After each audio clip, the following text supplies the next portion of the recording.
2022 to order at 6:15 p.m. Please note, one or more board members of the public body may participate by telephonic, video, or internet conferencing. Let's begin with our tribute. In partnership with tribes who called Phoenix their home first, we acknowledge and respect the land our schools are built on. We commit to being a strong partner with any and all tribal nations who entrust their children to our schools. We are grateful and honored to be partners. Thank you. Ms. Miriam, may we please have a roll call? Carmen Trujillo. Here. Jessica Bueno. Here. Reggie Carrillo. Here. Alicia Vink. Here. Laura Diaz. I think she might be on her way. Well, with the four of us here, we do have a quorum and are able to proceed. As far as the Pledge of Allegiance, I know we were going to have one of our students do that, Dr. Weeks. Do we have any in the audience now? Goodness, I was really looking forward to that. Madam Chair, I would recommend Mr. Aviles lead us in the pledge, since he's part of a celebration later on. Wonderful, thank you.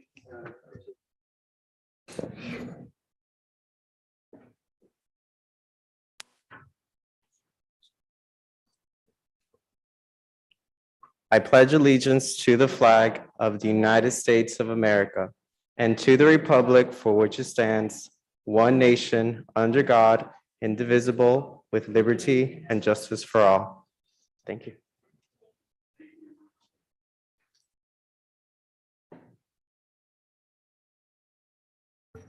All right, moving on to our adoption of the agenda. Do we have any recommendations for the agenda as presented this evening? Yes, Madam President, I would like to pull item from the consent agenda, number 15, and H1 as well. All right. What letter is our consent D. agenda? D. So D15 and H1.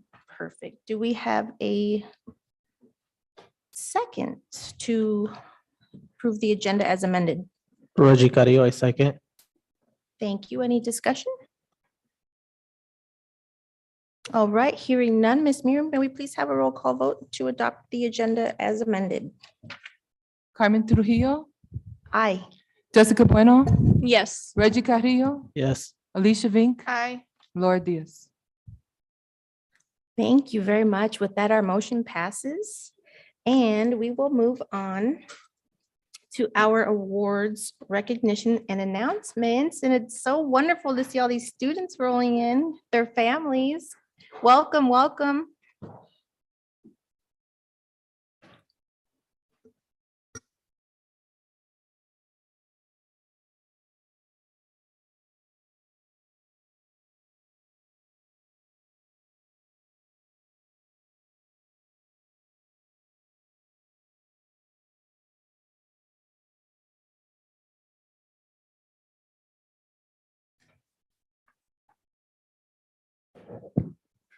Madam Chair, members of the governing board, are we ready?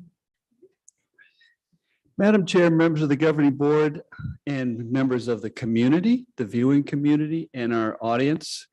Tonight, I would like to celebrate and hear a report from the Superintendent's Student Leadership Advisory Team. This team is made up from students from all across the district, and they have conducted some work that they're going to talk about under some rules and regulations that they're going to talk about. And they're going to provide some findings that are going to be of great value to our district. And so before we begin, I would like to have a round of applause for all of their family members and the folks who have worked with our students during this time.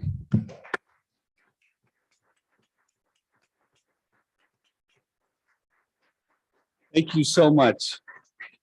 I am assisted by Dr. Alishire, or I should say Dr. Alishire may have been assisted by me. Dr. Alishire, would you please come up to the podium, and let's go ahead, and students, if you would come up to the podium as well.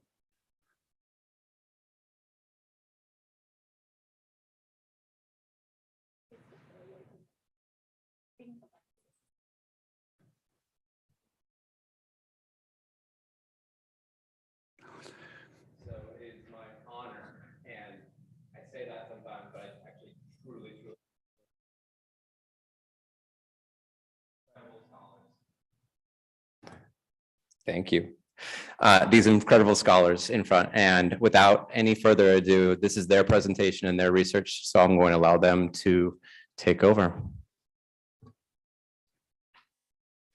Hello, my name is Shane Wajdok. I represent Shaw, and we're the Superintendent Student Leadership Advisory Team. Thank you for taking the time to view our presentation.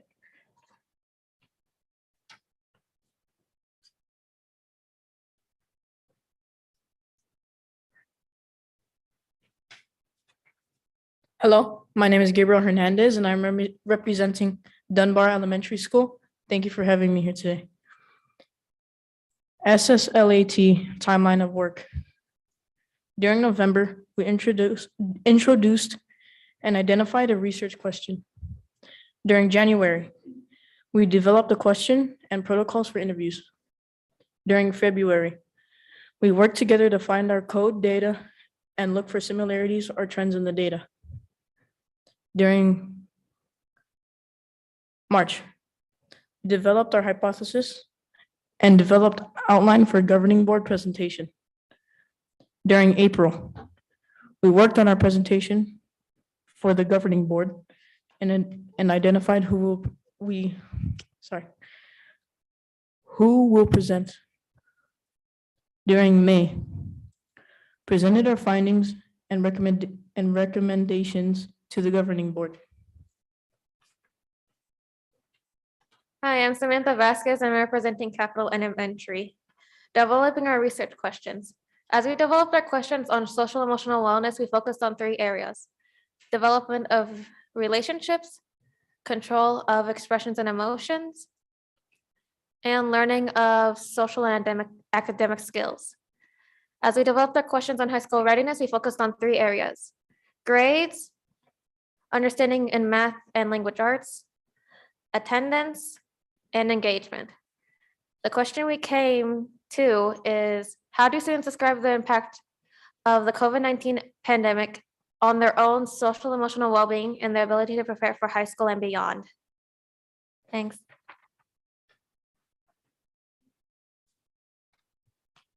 Hello, my name is Nicolas Medina. Happy to be here today. So also I represent Whittier Elementary School. So during our when we're developing our research questions, we asked our fellow students interview questions on things.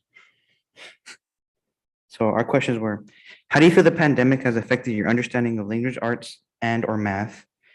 How has the pandemic affected your attendance and participation in school? How has the pandemic quarantine process and transition from virtual to in-school affected your ability to be engaged or paying attention in school? How has the pandemic affected your ability to be able to be close to people and connect with them? How has the pandemic affected how you're able to communicate and express how you feel? How has the pandemic affected your ability to be successful in school?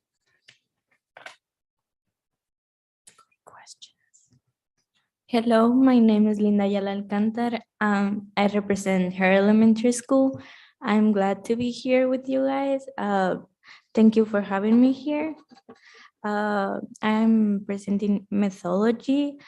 Each member of the SSLAT team could choose to interview up to 5 other students. We follow an open interview process, which means we could follow up or ask questions to further explain their answers if we thought it was needed.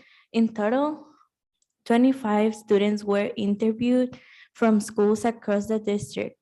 All notes were brought to our next meeting, and using the deductive coding strategy, we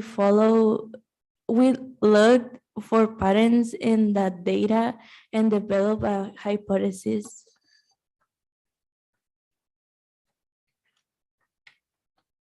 Hi, I'm Natalie Francisco, and I represent Phoenix #1 I Academy, and I am grateful to be here today with you guys. So we later on, after our findings, we found the impact of COVID-19 high school readiness, impact on understanding ELA/math for VA, which is a person, There's a lot of subjects in math that I'm not fully able to understand now due to virtual learning. They, the teachers, didn't explain a lot of things that would have been better in person to explain. Impact of understanding ELA/math for JR.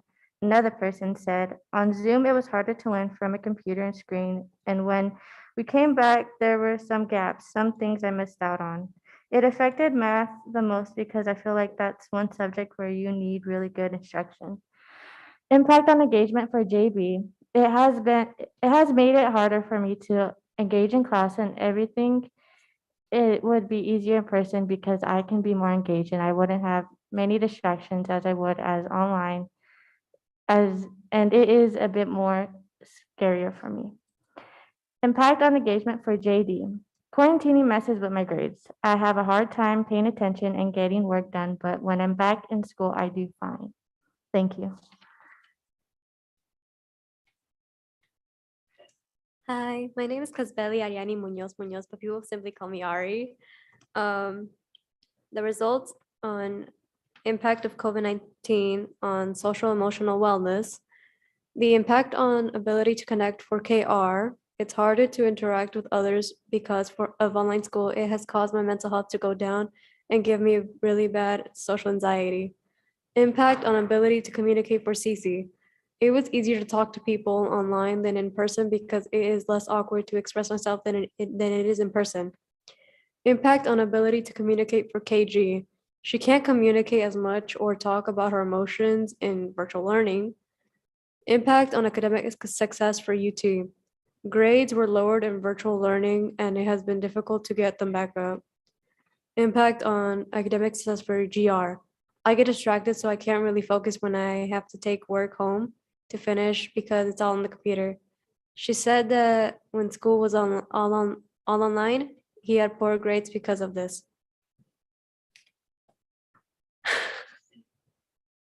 Our hypothesis.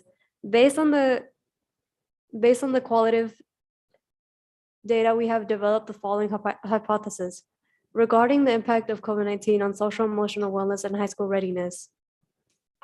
Social emotional wellness, for one, had a negative impact on students' ability to connect and be close with people.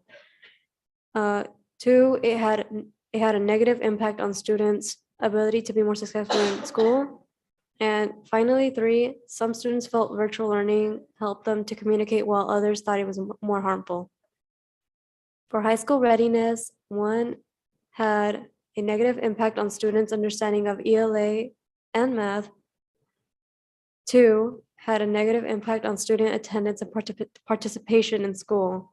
And lastly, for three, students reported having a difficulty transitioning back to school from virtual learning and being engaged. Thank you.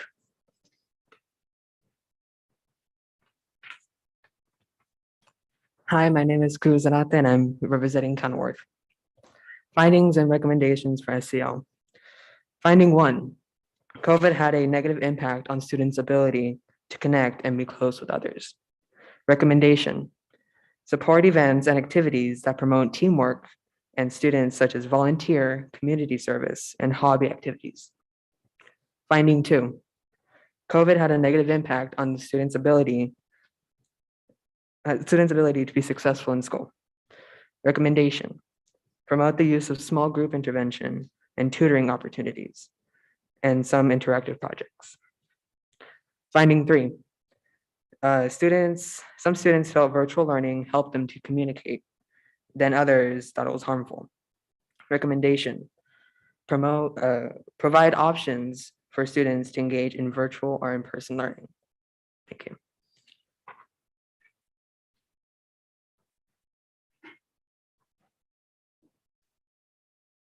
Findings and recommendation, high school readiness. Findings 4.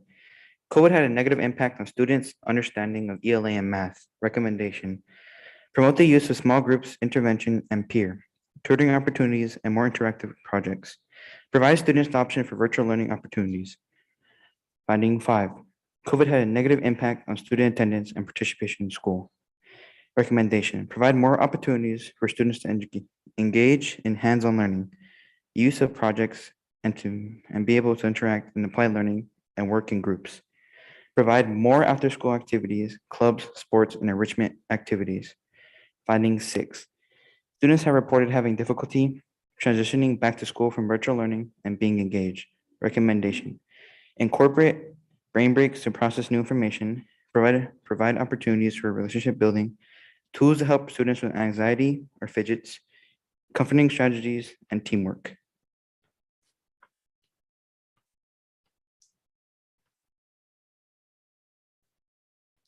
And at this point, that concludes their research and recommendations, but they are fully prepared to answer any questions that you might have regarding their methodology, research, or findings. Every one of you did a great job. How I know it was awkward to walk in here and then you guys were right up. So however, we're all human in here. However you showed up, you guys did great. Thank you very much for doing this.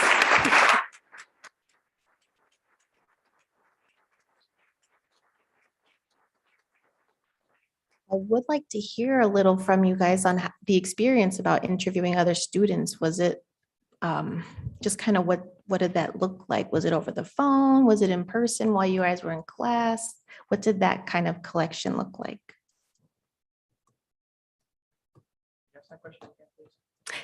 Just how was the experience interviewing your peers? Was it different for everybody? Was it different at each school? Just kind of a little more maybe how you felt doing it. It's very important work that you guys did. It was pretty. Sorry. It was pretty like what's the word? Like amazing to interview other people, like the same students in my school.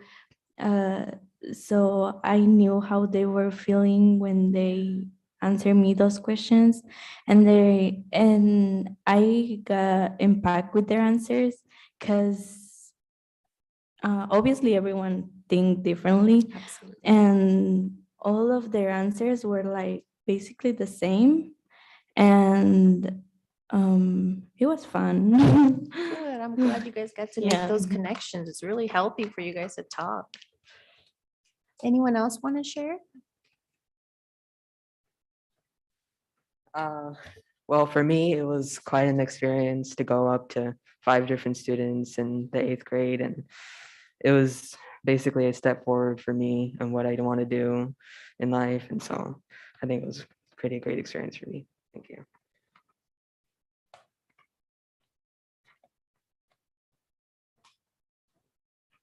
Yeah, and then this is open to anybody, obviously. How did your views change when you, as you started this process compared to when you ended this process about your research topic? Does that make sense? No, I was pretty nervous when we first started. I don't really like talking to people on Zoom that much.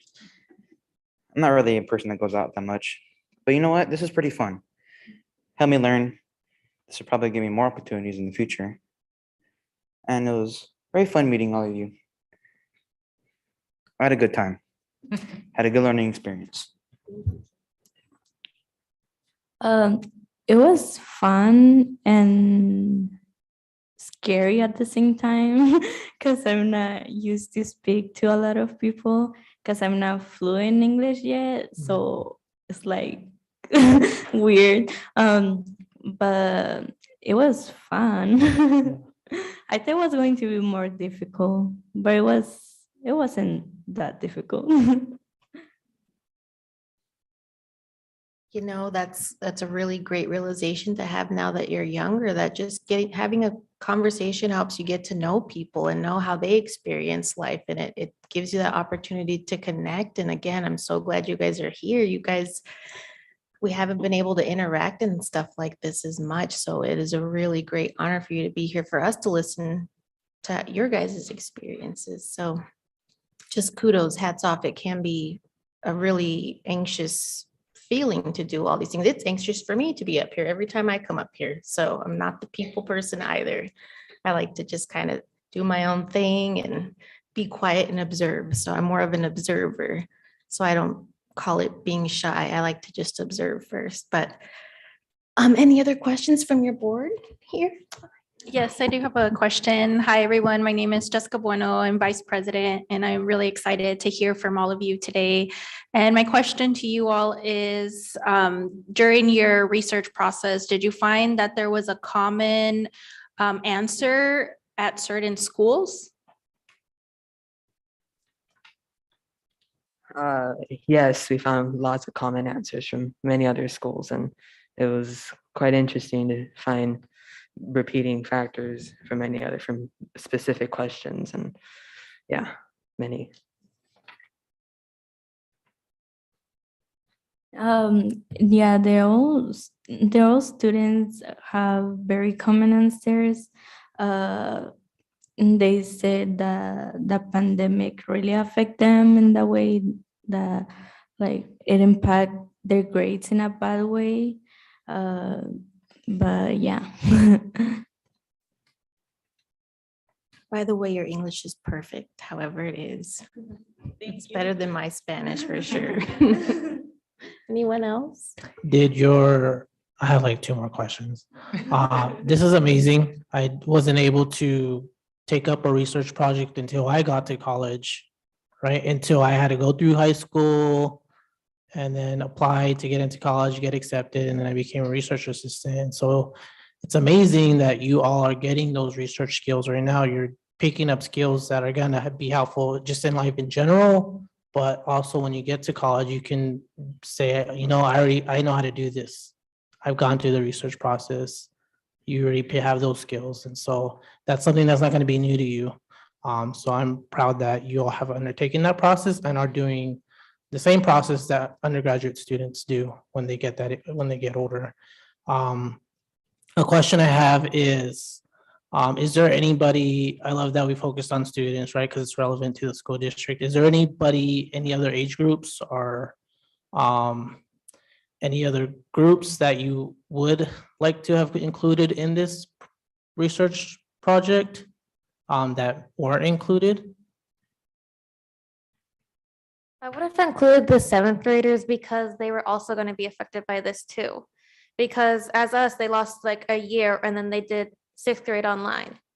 So I like their point of view on this too, because they also went through this, I guess you could say almost the same as us. They went through online and they went into in person. It also kind of nice to see what their point of view, what they like to be changed for their eighth grade year too. Thanks. Thank you. And then I have one last question. Now that you've gone through the research process and you know the steps, right, you've gone from beginning to end, if you had your own decision, what is something that you would apply these skills, this process to? What is a research topic you would take up on your own if you could?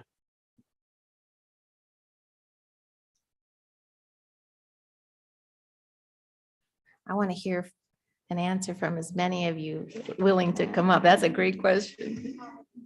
I can't really think of anything to try and use this on my, like to try and research on my own, but I know these skills would definitely come in handy because I'm gonna go to bioscience.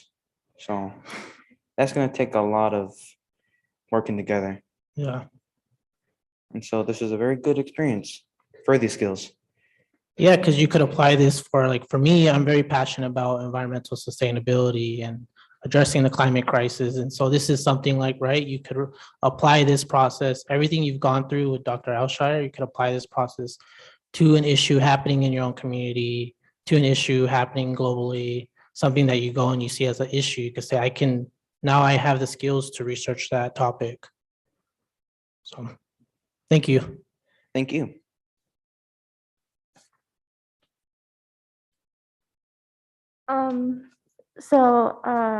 I could use these skills when I grow older because like we didn't expect COVID-19 to happen. So what if something global happens again?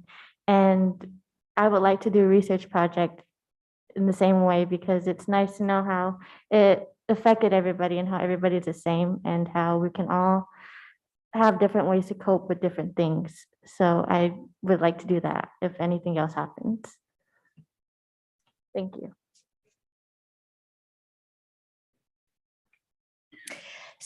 Oh, Oh, I'm sorry. I didn't see you walking up. Go ahead. Go ahead. I think that this will help me a lot in the future because, like one of us said, what if another global disaster happens and we already know what to do with it? And plus, my pursuit in life is going to really heavily focus on stuff like this. So, yeah, it's great. So I think that like I could use these skills in the future too, because my future career revolves around a lot of researching, which is architecture. I'm really into architecture. But I could use these skills to like research places, because I know there's a lot of places that need, like where natural disasters happen all the time. One example would be like where my family grew up, Honduras. There's like a lot of natural disasters there. So researching there would be like a great thing to have. Thank you.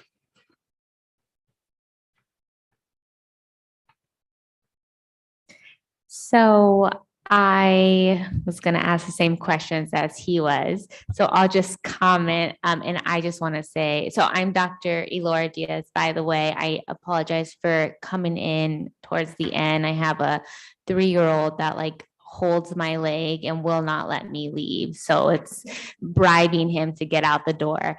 And he also like drew all over me. That's why I have green. I don't know if you could see.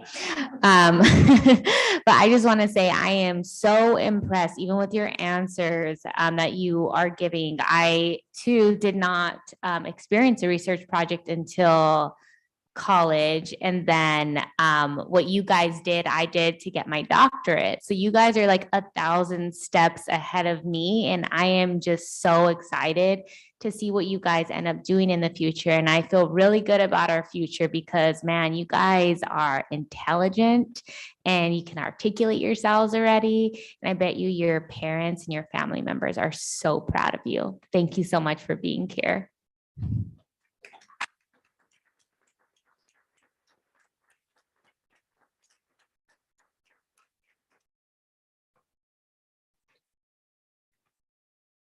I have one last question. Yesterday, I spent some time at Herrera listening to exit exhibitions from 8th graders. Did any of you participate in that process?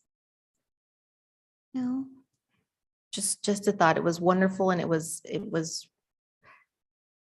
relative to the process. Everyone had to kind of give their own research on who they have grown to be, like in this process, getting ready for high school. So it just seems like you guys all demonstrated those skills. So I thought that might have been part of it. But great job, guys. I'm really, really glad you're here. Your families are here to celebrate you as well. And I'm glad you guys got pizza and dinner and everything prior to, because it's always important to eat before we do important stuff. So thank you all for being here.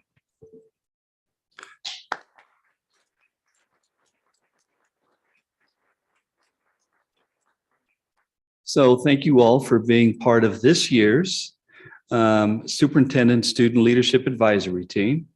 I'm grateful to have worked with you all. The work that you put into this project was hard work.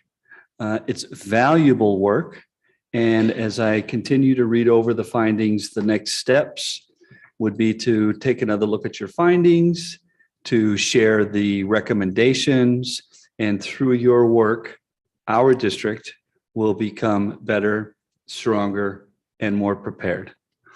So thank you again for your participation, your drive to do the very best, and your willingness to go out and reach students in our community and across our district, because student voice is very, very powerful. And we want to hear more of it. My question to you before we kind of wrap things up is how has this process changed your thinking in terms of things needed to leverage your voice?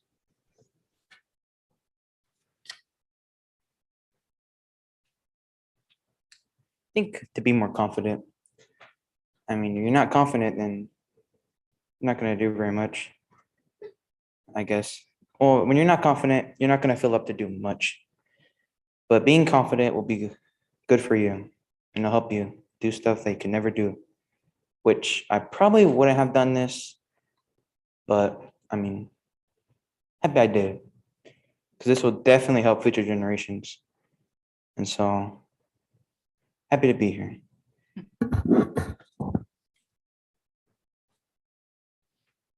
Are there any other final thoughts, comments, additional recommendations that may have not made the page?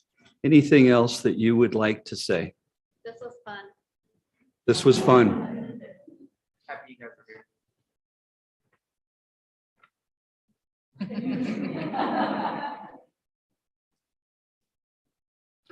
Well, thank you all so very much. Thank you, Dr. Alshire. Oh, I'm sorry. I'm very happy that you guys have me here, and I wanted to say thank you to you all for having me here. Igualmente. Well, you're welcome to stay for the rest of the board meeting. However else we can celebrate you. Let's give them another round of applause. But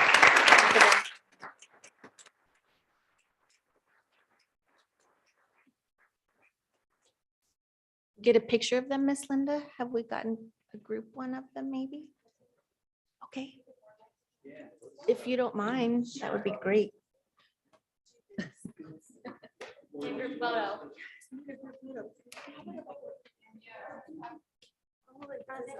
In between, like, in between.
Told you guys this is gonna happen. I did.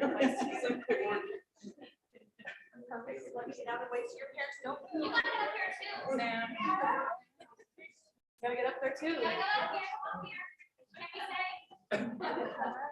Don't cry. It'll be okay.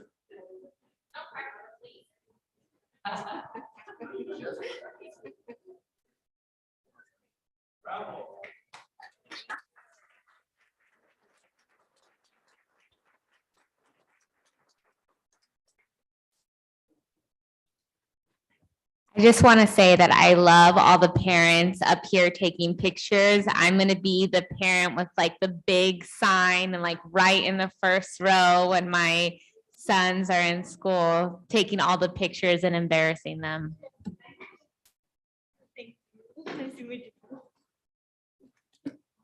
Right. Would you like to move on to awards recognitions? Well, And so I got a little too excited, Same. but I think it was well worth it. Yes, Madam Chair, I have pulled us out of order, and with your permission, I would like to go back in order We are fluid beings, so yes. for let's- item 5, award recognitions and announcements. And Madam Chair, I believe you kick us off. I'm up. Now I just gotta see where I put it. Yeah, do you mind? 'Cause I know it was on here. All right, our first one, third graders at Bethune are learning to be leaders, and they use examples of others and their stories to inspire their leadership journeys. Throughout the year, students write about heroes as part of our explanatory opinion essays. Recently, the students were studying Terry Fox and his Marathon of Hope. Terry Fox was a Canadian athlete, humanitarian, and cancer research activist. In 1980, with one leg having been amputated due to cancer, he embarked on an east to west cross-Canada run to raise money and awareness for cancer research. Even though he lost his life to cancer, his legacy lives on through the Marathon of Hope. To help students better understand running and marathons, the third grade teachers conducted a mini mock marathon around the school. The words students used to describe Terry are brave, strong, unique, good person, caring, kind, intelligent, honest, awesome, encouraging, respectful, and smart. He would be a Bethune bear because we are respectful, responsible, and positive.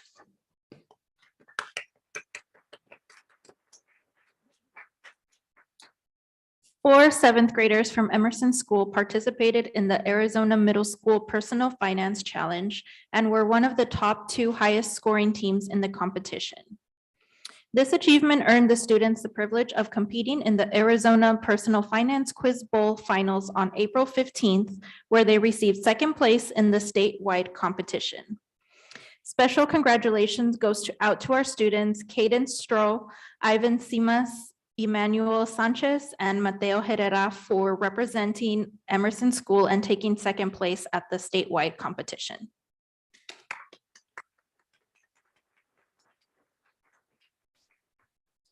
Congratulations to Kenilworth seventh grader Dani Pineda for being selected as the winner in the Arizona 48 Women Essay Contest. Dani wrote about how Katie Hobbs influenced him. He was honored at a special recognition luncheon where he read his winning essay and was proud to share this moment with his mom and teachers, Mr. Robinson and Ms. Dalal. Great job, Dani.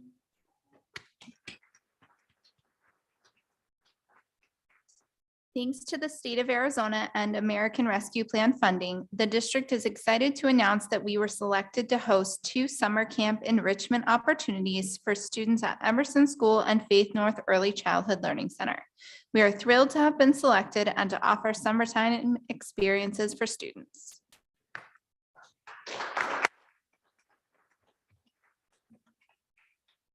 Garfield School is working with the local artists to create a mural on the school walls surrounding their Garfield's garden on the corner. The muralist selected is Esteban Curiel, who not only is a local artist, but he is also the art teacher at Magnet Traditional School. The concept design depicts day and night, where the day displays 2 hens that live in the garden and the night side hosts the dusk time in the city of Phoenix. The inner city life has vivid lights and traveling nightlife, and the coyote symbolizes the urban city life as it is a well-known traveler in the desert cities. The mural promotes food education, habitat inclusion, and a connection to the historic Garfield community.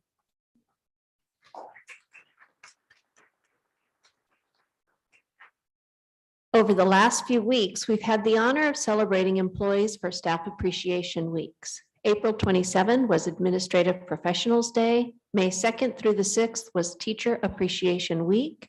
May 6th was School Lunch Hero Day. May 11th was National School Nurse Day. And May 9th through the 13th was Support Staff Appreciation Week.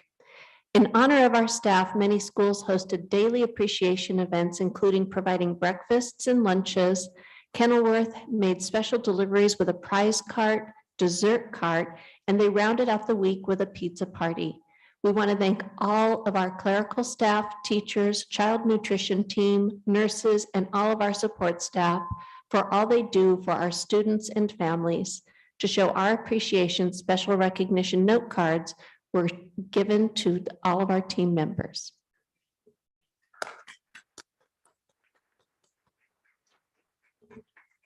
Our spectacular students from Herrera School for the Arts and Dual Language, along with Mariachi Panteras, serenaded our staff at Transportation and Plant Services for a special Cinco de Mayo performance. Their performance was music to our ears.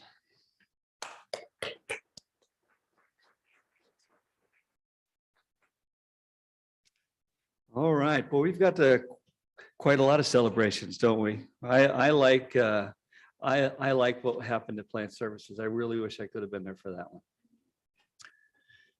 Mr. Jonathan Aviles.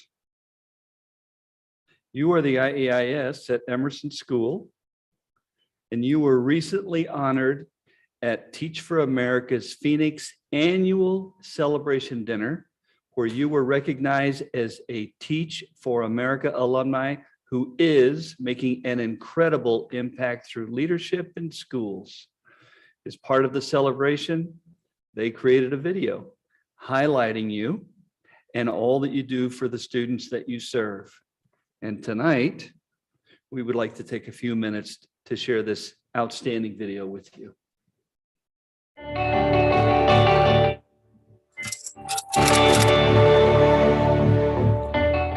morning. Good morning, girls.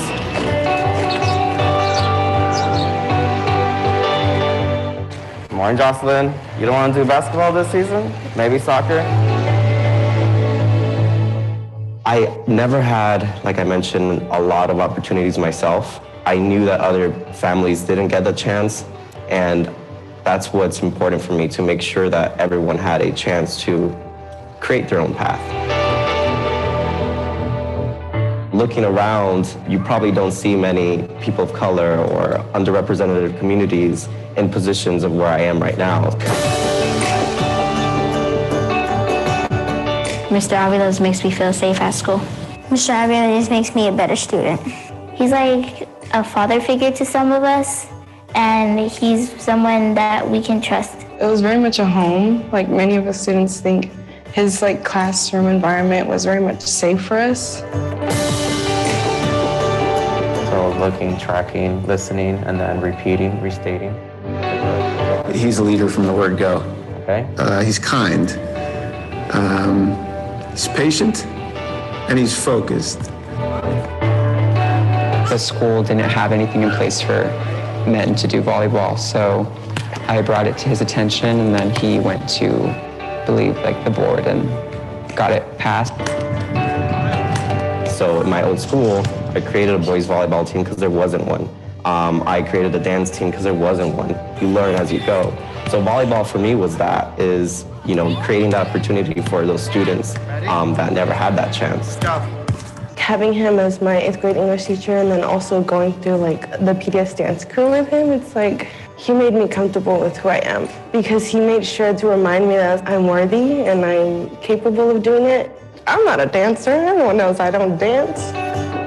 But Aviles made sure I could. And even though I knew how to do a couple flips, he showcased that in all the performances. Having students that I taught in 6th grade now are applying to go to college, and they're asking for letters of rec. And, one of my students, because of the dance program that I did, is now in the dance program at ASU's. I'm currently at ASU. I'm a freshman. His club has really wanted me to pursue dance. He influenced me that it'd be worth it and that I could do it. Both of us believe at our core that every single child is capable of doing the things that are necessary to be successful, that it is hard work, that there will be struggle, but that they have it within them to succeed. And I'm fortunate to have them on my team. And I want you to make sure that everybody that we encounter, we befriend them, because we're a whole family here. It's a job that's hard. It's not easy. But at the end of the day, I just feel that I'm doing this for people. Oh my gosh. I'm doing this for, even for myself. I'm looking at kids that one day will get a chance to be great. And that's why I do it every single day. It's a great career, and I wouldn't change it. I feel extremely lucky to do this every day. I feel that I wouldn't be anywhere else. I know education is going to be for the rest of my life, and Teach for America made that possible for me.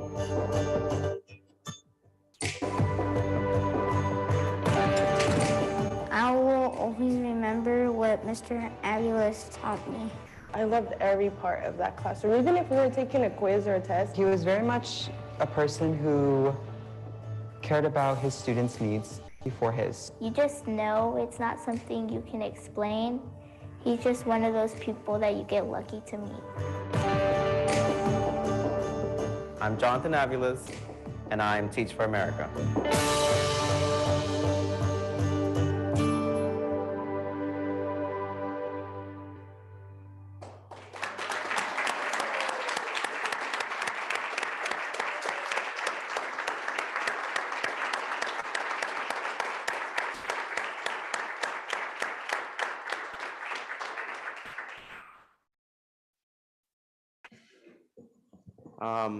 Wow.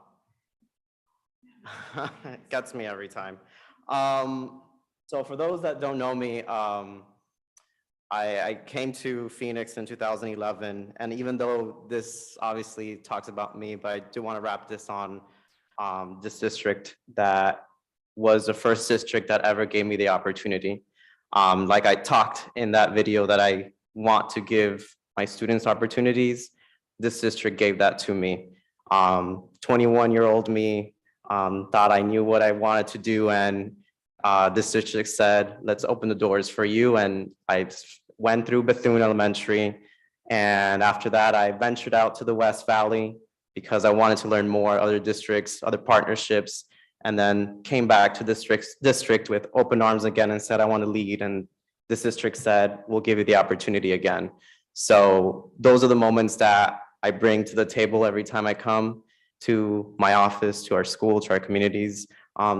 This week in itself is just great to start to branch out and starting to speak to other leaders and to see other students, to see other teachers, and it just reflecting on that, this is where I'm supposed to be. Yes, it's hard, it's not easy, and I'm so glad to have Nick on my side this whole time because it's something that is worthwhile every day, and our kids make it easy because it's a job that is wonderful day in, day out. So thank you for recognizing this.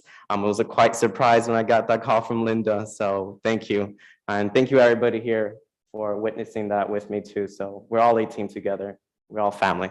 Thank you.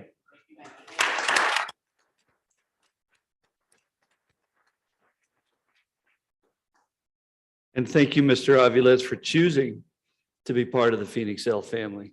It's a powerful place to be. And congratulations again. Well-deserved, well-earned. Agreed. Thank you very, very much. I'm just happy to know that people get to take follow your leading by example, and it inspires everywhere, obviously, all those little minds. So I'm just very appreciative and honored to be in the same room. Thank you very much. How do we move on from that? Okay. Let's see. Well, let me take a breath, Madam Chair, and we'll move on to our retiree recognition. I'm sorry, we're not doing our retiree recognition this evening. That was before, that was earlier. That's the next board meeting. Okay. So let me just give you a little teaser that next board meeting we'll be doing a retiree recognition. It's on the agenda, so it's a really. And that concludes my report on retiree recognition. I had a circle on it. Madam Chair, I'd like to turn the last part of my report over to Mr. Quintana as we continue to talk about the COVID-19 pandemic. Now, people might think, why do you still keep talking about this? Because we're going to keep an eye on this thing until it's so small that it has no impact on our communities. Until then, it's vitally important that we don't lose sight. And we're going to continue, I hope, to report out what we hear from the medical professionals. Thank you, Dr. Weeks. Good evening, governing board members. Wanted to provide you an update, partly coming from the county reports, as well as some district information that we accumulate, pretty much every day. The first item, this report comes directly from the county website, the county health department website. And if you look at the top line here, or the second top line, it says that's low, which indicates that as a county, the community level is low, which is obviously a good thing. And the next report that shows up on the county health department report website is the case rate as well as the percent positivity, for the county itself. And if you look at the information here, the case rate is 59 per 100,000, and the positivity rate is 8%. And when you equate that down to the actual the community transmission, the 59 cases per 100,000 is in the substantial category. If you look at the number of cases, that it's in those categories. The categories are low, moderate, substantial, and high. And so the case rate right now is sitting right in the beginning of the basically between moderate and substantial. And the positivity rate is at 8. That puts it at a category right between, again, moderate and substantial for the county as a whole. And then we're going to get to information for the district. And so this information here is for our district in our area here. And again, if you look at the community transmission, it does show it as a low level transmission, which is obviously it's good news.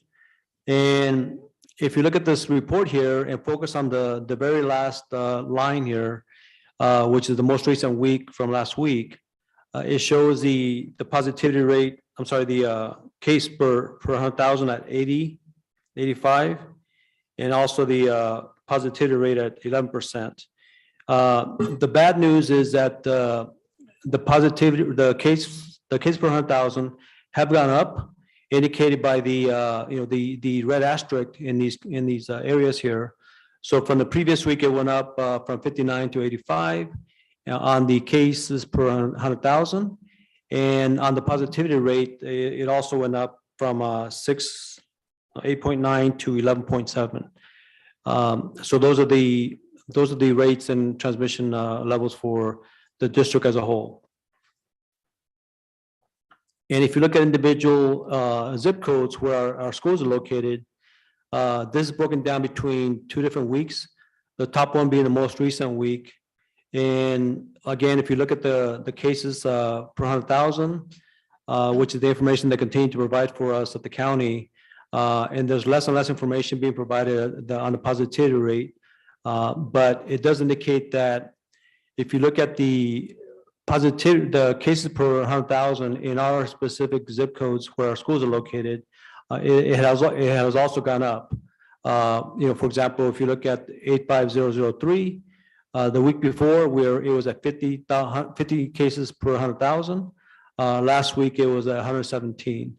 And the items here, the numbers that are in red asterisk, those are the cases that went up as a whole. And so if you look at the zip code 85004, that's the only one that went down from the previous week. So obviously it's important that we keep tabs of this information, and which we're doing so. And then on the good note here, and the positive note is if you look at the number of cases that we have here at the district for students, if you look at the line at the bottom, it shows that we have very low cases, down to 0 in some cases, maybe 1-3 weeks ago. So the rate of and the trend of number of cases in our schools for students, has also been going down. So that's the positive news. Even though the cases seem to be kind of trending up a little bit in the county level, our district, is having good success in having a low rate of cases. And that's it for the report, unless there's any questions.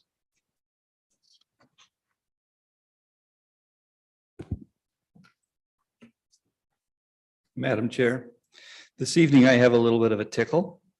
I did test negative, but because I believe in due diligence, when I began to get a little bit of a cough, I felt it was important to go down and get tested.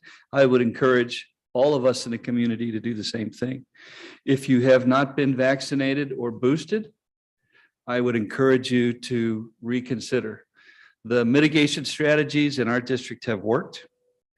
And although some of the politics go contrary to what we believe, as we move into the fall and into the winter, I would encourage this district, this leadership to stay strong, regardless of what the rhetoric is. focus on student and staff and community safety, always. I respect that about this group, and I would encourage continuing doing that. Thank you, Dr. Weeks. I hope we have some honey here for you. I was trying to think if I had some in my purse, but I've used it all. But yeah, I'm glad to see you have water. Agreed, ditto. I'd like to echo Dr. Weeks's comments. Hearing no other comments or conversation, we can move on to community communications. Do we have any this evening, Ms. We have Miriam? one whole one. Okay. This is from Mary Bankhead. Hello, school board. 40 students at Shaw received peer placements for next year. 97 students were waitlisted. Those 97 students represent nearly 70 families. Nonetheless, I argue peer staffing isn't an individual school issue to fix, but a district issue to fix. I did an analysis last August with 2 other elementary school districts in Metro Phoenix with after-school programs that are geographically convenient for my family. Example 1, Madison has a peer equivalent program called MAC at 8 locations. They pay their MAC staff about the same as PESD 1. The families there are able to pay for the MAC program, and it is available during holiday breaks. I do not know if Access families or staff/faculty get a free or reduced rate. It is a licensed ADHS Site 2, which I think allows for access to state funding and support. I do not know if MAC is available to non-district kids during break times. Example 2, WSD has a peer equivalent program called Kids Space at over 20 locations in their district. They pay their Kids Space staff about the same as peer staff. The families there are able to pay for Kids Space program, and it is available during holiday breaks. Access families and staff get a free or reduced rate. It is a licensed ADHS Site 2, which I think allows for access to state funding and support. During break times, non-district enrolled kids are able to participate in Kids Space. Madison and WSD don't require letters of recommendation to apply for their peer positions, whereas PSD 1 requires 4 letters of recommendation.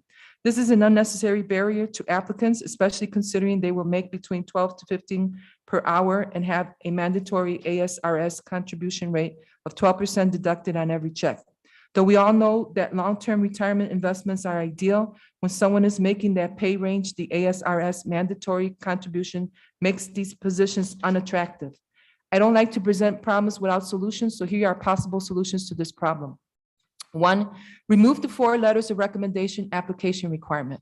With DPS fingerprint clearance and background checks coupled with reference checks and actual interviews, I do not believe the 4 letters of recommendation are needed. Pay peer and IA staff such that their take-home pay is not affected by the mandatory ASRS contribution.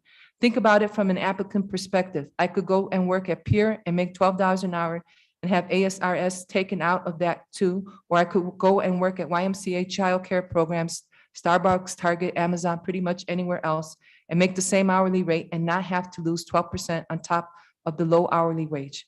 For those saying, well, there is no money for that, yes, there is. There's always money to fund what is important and valued. You just must be creative, strategic, and make it happen. Why does PSD 1 not allow families to pay for peer? What is the documented data to support this district stance? There are families who would love to simply write a check and relieve the before and after school childcare concerns yearly. Do a mixed methods anonymous survey and qualitative interviews of current peer staff.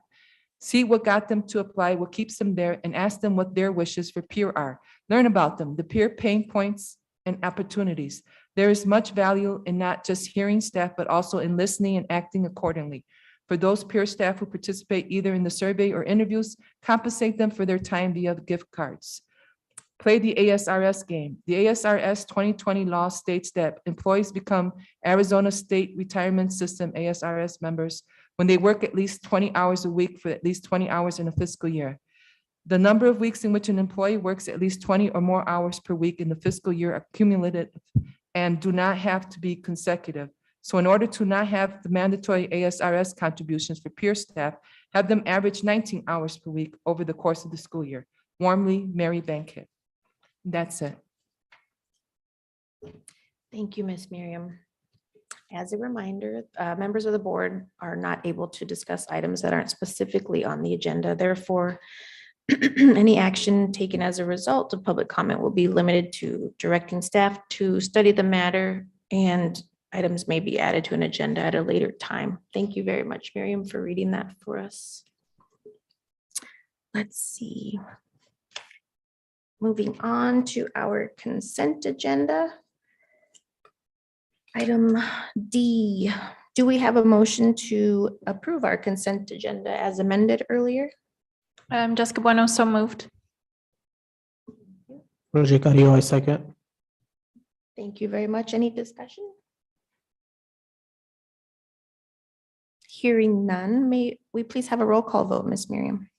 Carmen Trujillo, Aye. Jessica Bueno, Yes. Reggie Carrillo, Yes. Alicia Vink, Yes. Elora Diaz. Aye.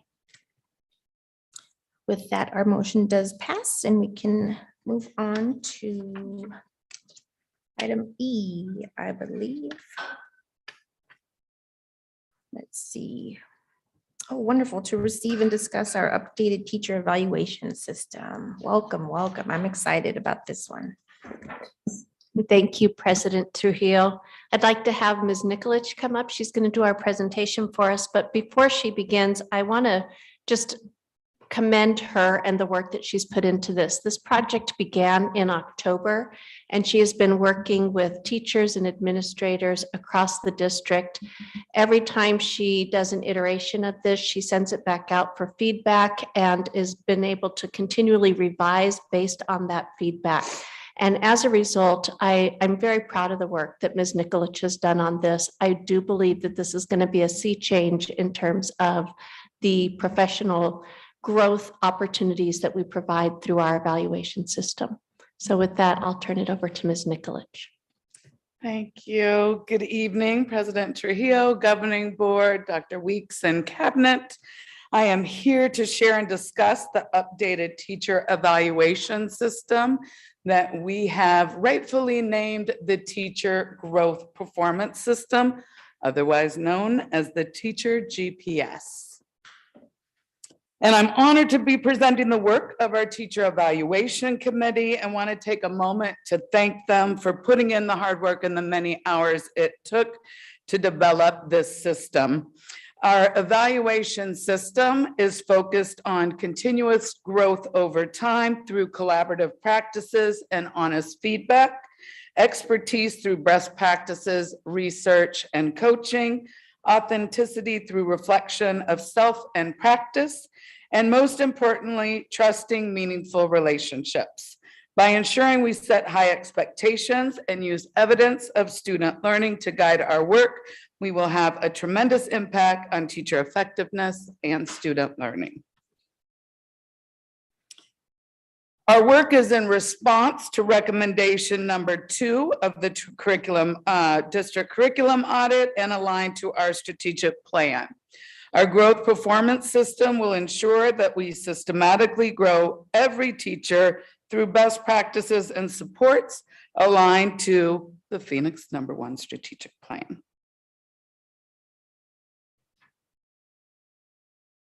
In Phoenix #1, we're committed to ensuring the growth and development of all teachers in collaborative and supporting environments. We believe it is through the growth and the development of teachers that students will be poised to thrive and excel beyond our hopes.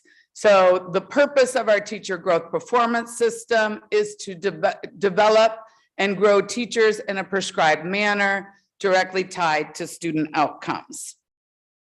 There are 4 components of the teacher GPS, and the roadmap includes formal observations, professional responsibility rubrics, which is part of the Phoenix LOI, rubrics, the professional growth process, and performance-based compensation.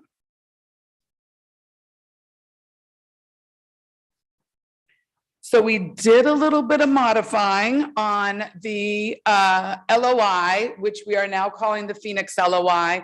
There is one error in the bottom rubric under instructional strategies rubric where it says instructional support. That is instructional approaches. It's just down here as one of the elements, but it has been corrected in our document. So the Phoenix LOI elements will be the foundation of the best practices that will be woven into everything that we do. We have adjusted the LOI so that we can better support teachers' growth And the rubric has been divided into two domains where certain elements will be used in the reflection and planning process. And those elements you will see at the top: task analysis, plan correct levels of difficulty, plan to monitor and adjust instruction, plan teacher roles, analysis of instruction, and plan to monitor and respond to student behaviors. The elements that have been moved by planning for those will then better lead to stronger instruction and outcome for our students. So all of those are aligned, that even though we took them out of what will be the formal observations, they still show up in all of the elements that will still be observed. So we did spend work with that committee in looking at those on both sides to make sure that any that we were moving around were still going to be able to be observed in the formal observations.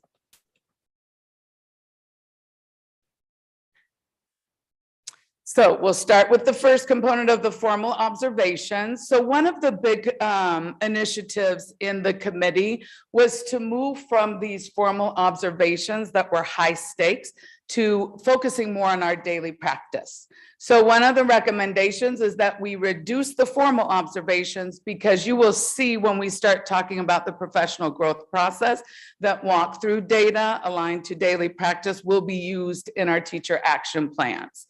So we have recommended that we reduce the number of formal observations. And you can see at the top that right now, if you're in your first 2 full years, you receive 3 formal observations. That would be reduced to 2, or if you're in the lowest 2 performance classifications.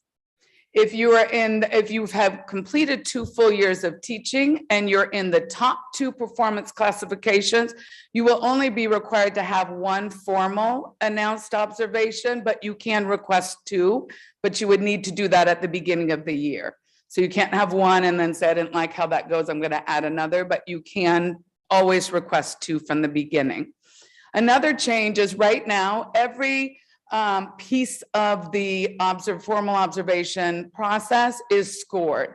Moving forward, the pre-conference will not be scored, or the post-conference. The pre-conference will be strictly about gaining information about what the teacher is working on, where the class is at, anything that they want the observer to look for. And then the post-conference then will focus on the area of reinforcement and refinement from the actual observed lesson, and that dialogue will be about the professional learning. And then another piece that we got great feedback on in a recent survey we sent out is that teachers will now self-score themselves. The observer scores are the ones that are entered for the teacher's effectiveness, but now a teacher, after a formal observation, will go through the rubric and practice self-scoring and collecting their own evidence, and then identifying their own area of strength, which is their reinforcement, and an area of growth, which is their refinement. And that leads to a deeper conversation. It also helps our teachers more as they are embedding themselves into the LOI, and we're weaving it through all of our practices. They're learning as they are self-evaluating. It also leads to great conversations during that post-conference when you have different scores of how did you look at that element? What did I observe during the instruction according to that particular element, sorry. So we are going to move from the formal announced focus to more of daily practice, but then also making sure that those formal observations align to the work that we're embedding across our planning, instruction, professional development. Oh, see, got a little crazy. The professional responsibilities rubric is already in place, and we will put that back into action. It was not used here in Phoenix Elementary District, but it is part of the LOI. But the elements that we will use is the engagement in meaningful and appropriate professional learning opportunities, the element of collaboration with colleagues, and then those are actually 2 elements at the bottom that we will be merging into one, which is the engagement and communication with families. This particular rubric will only be scored at the end of the year 1 time, and that it will be scored by the individual that is supporting that teacher. So whoever's guiding their professional development will be the one that's overseeing that they are fulfilling their professional responsibilities. Or if there is different people, we will make sure that whoever's scoring that is directly tied to supporting that teacher. Any questions so far? As I keep going? Sorry. I'm sorry, can you please explain why it's only once a year that they're being evaluated? Because we want to give them the course of the year to really be able to fulfill those professional responsibilities. So we know at different times of the year, there's different things happening. But there is data collected as far as conferences, how we're reaching out to families, class dojo, the engagement in the professional development. But that's that's something that happens over the course of the year. So there's other pieces that can be scored along the way, but we decided that that one was a overall score for their professional responsibilities. And is there right now a way that teachers, when they engage with parents, that they're teaching them the different modes to engage with the parents? Like what if the parent doesn't understand how to use Class Dojo or Peach Jar or S'more, whatever, avenue that we use? Absolutely. So I think every school is kind of set up a little bit different, but I do know that they have worked on streamlining what are those modes of communication so that regardless what school that you're at, we're able to support them with being able to interact and use those different types of communication. So that is a good point. And we will make sure that we also look into that piece too, to make sure that there is access. Reggie Carrillo, I love the plan because just as a teacher, formal teacher in the classroom, we're talking about like a 45-minute observation. I mean, it doesn't sound like much, but it is a lot when, especially when you add that second observation and then a formal and informal observation, and then it all adds up. But I'm always about, that's just to say in short, I'm always about taking as much off the teacher's plate as we can. My thing too is just, we do put a lot on teachers and then we don't necessarily provide them the support. So how are we documenting, holding ourselves accountable, our admin accountable, and then the board too, is in terms of like, how are we making sure that we're supporting we know that we're supporting the teacher as much as we should. And so I'm thinking specifically where it says teacher will self-score, is there an opportunity where they can provide feedback on maybe areas they feel like they're not being supported in? Yes, so we are talking about what that looks like when we are 2 points off a score. So like if I was scoring you on instructional approaches and I, as your observer, scored you as a 3 and you scored yourself as a 5, if you can talk about that in the post-conference, but you as the teacher having maybe more evidence of what you've done in your instructional approaches, then you can always ask for a follow-up is what we are planning to do. We don't have that completely outlined yet, but there will be a process like that where teachers will be able to have a follow-up to their post-conference if there are scores, outside of a certain range. And the meat, when you're talking about supports, I'm glad that you said that, because the meat of this is really all going to happen in the professional growth process. And the professional growth process, right now, what we're using is the EGPs, which is the Educator Growth Plan. And those are highly variable depending on the campus and how they're using them. And so we are going to be moving to teacher action plans. But I'm going to bring us down to the bottom of the slide. I put teacher action plans at the top because that directly aligned to what we're currently doing. But the professional growth process, the foundation of it, truly is the teacher stages of development. So we have created a rubric that teachers align to 4 stages of development, and teachers will go in and self-evaluate themselves And they will use walkthrough data. I think the piece that's going to be the hardest for the teachers is when they actually videotape their own lesson, but that is only for them to observe it. And sometimes we just have to put ourselves out of our comfort zone to really learn. We don't really learn unless we have a clear picture of what we're doing and then how the children are responding to us. And that can only happen through videotaping, because we all know when we're teaching, we're thinking of a million things. We may think certain things are happening a certain way, but till we see it, we're not quite sure. So videotaping and getting people comfortable with seeing themselves on film is something that I'm hoping that we'll be able to move forward to. But the professional growth process stems on the teacher self-evaluating. They determine their stage.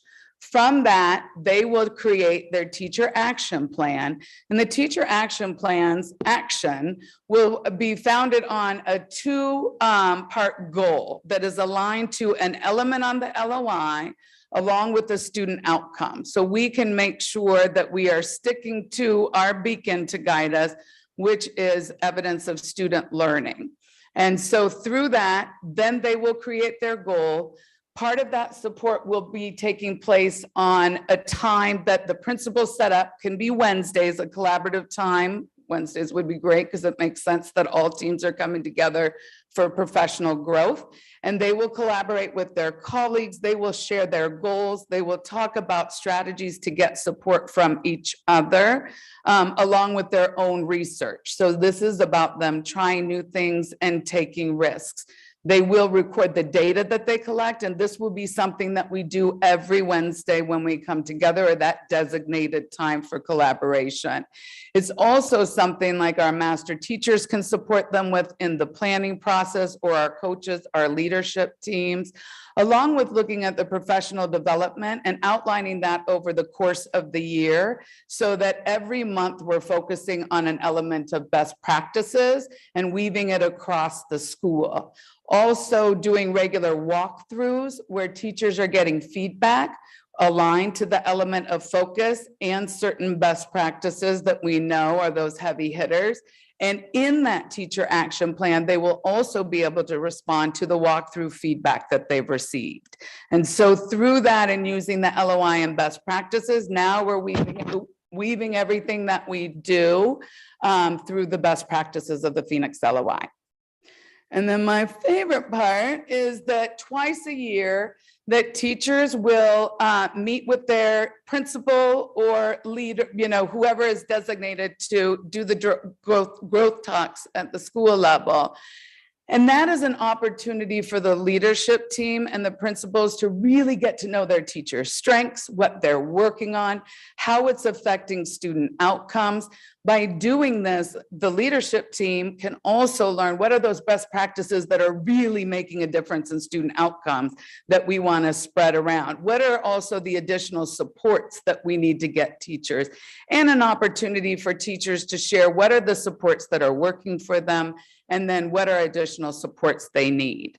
So that would happen in January, mid-year. They would also be able to talk about their mid-year growth data, and it would happen again at the end of the year. So there would be 2 growth talks that the teachers have with the leadership team. And this also helps the leadership team in planning for, the next year, even of thinking where they need to place people according to the needs of students. So all of this piece, this really is like where the action takes place in this component. Questions on this part?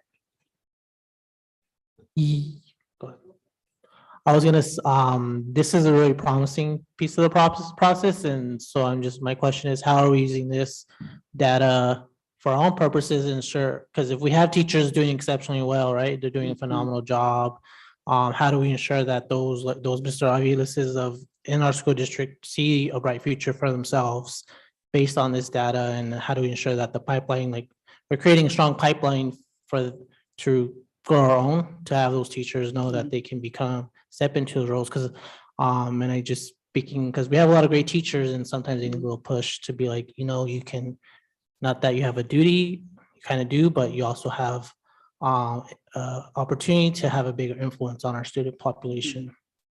So we have created a scope and sequence of the elements in the new Phoenix LOI aligned to the stages of development, so that we do have a prescribed way, one, to grow our new teachers in a systematic way that then will build those foundations. Those supports will come through in planning, in professional development. Re-ask your question. What part am I missing? Actually, can I interrupt for just a Yes. second? With our school support teams that go out to the schools and are adding that extra layer of support from district office to the schools, they will be able to be part of these growth talk celebrations. So we'll be able to see what the teachers are doing and bring that back as practice to replicate across the district. It's also a great opportunity for us to recognize those teachers and to give them new challenging opportunities.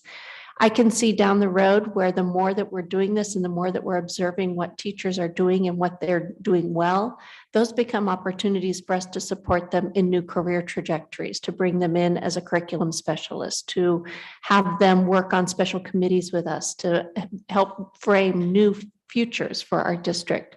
But it's through our principals, our master teachers, but also our school support people that are at the campuses working very closely with the teams to see what good works are happening, and then how do we continue to promote that and support those teachers in those instances.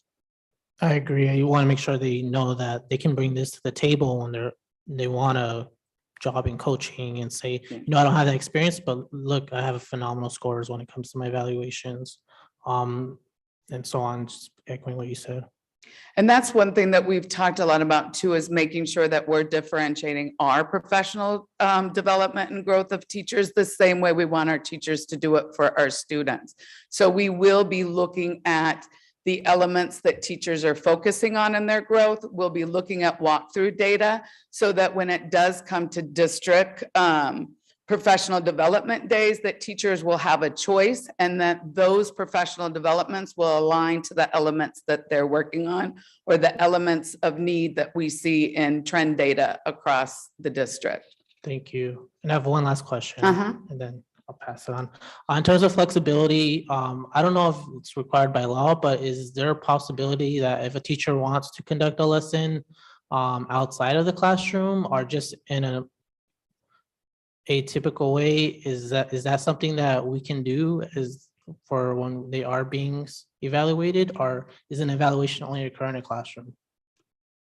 I don't know, but You are pushing our boundaries. well, that's okay. I know But that's okay. We'll research that and I will report back in a board report. because I'm thinking of the guardian on the corner, Yeah, like that's a that's teacher yeah. there, you know? So, all right. It's a Thank you. good way to push our boundaries.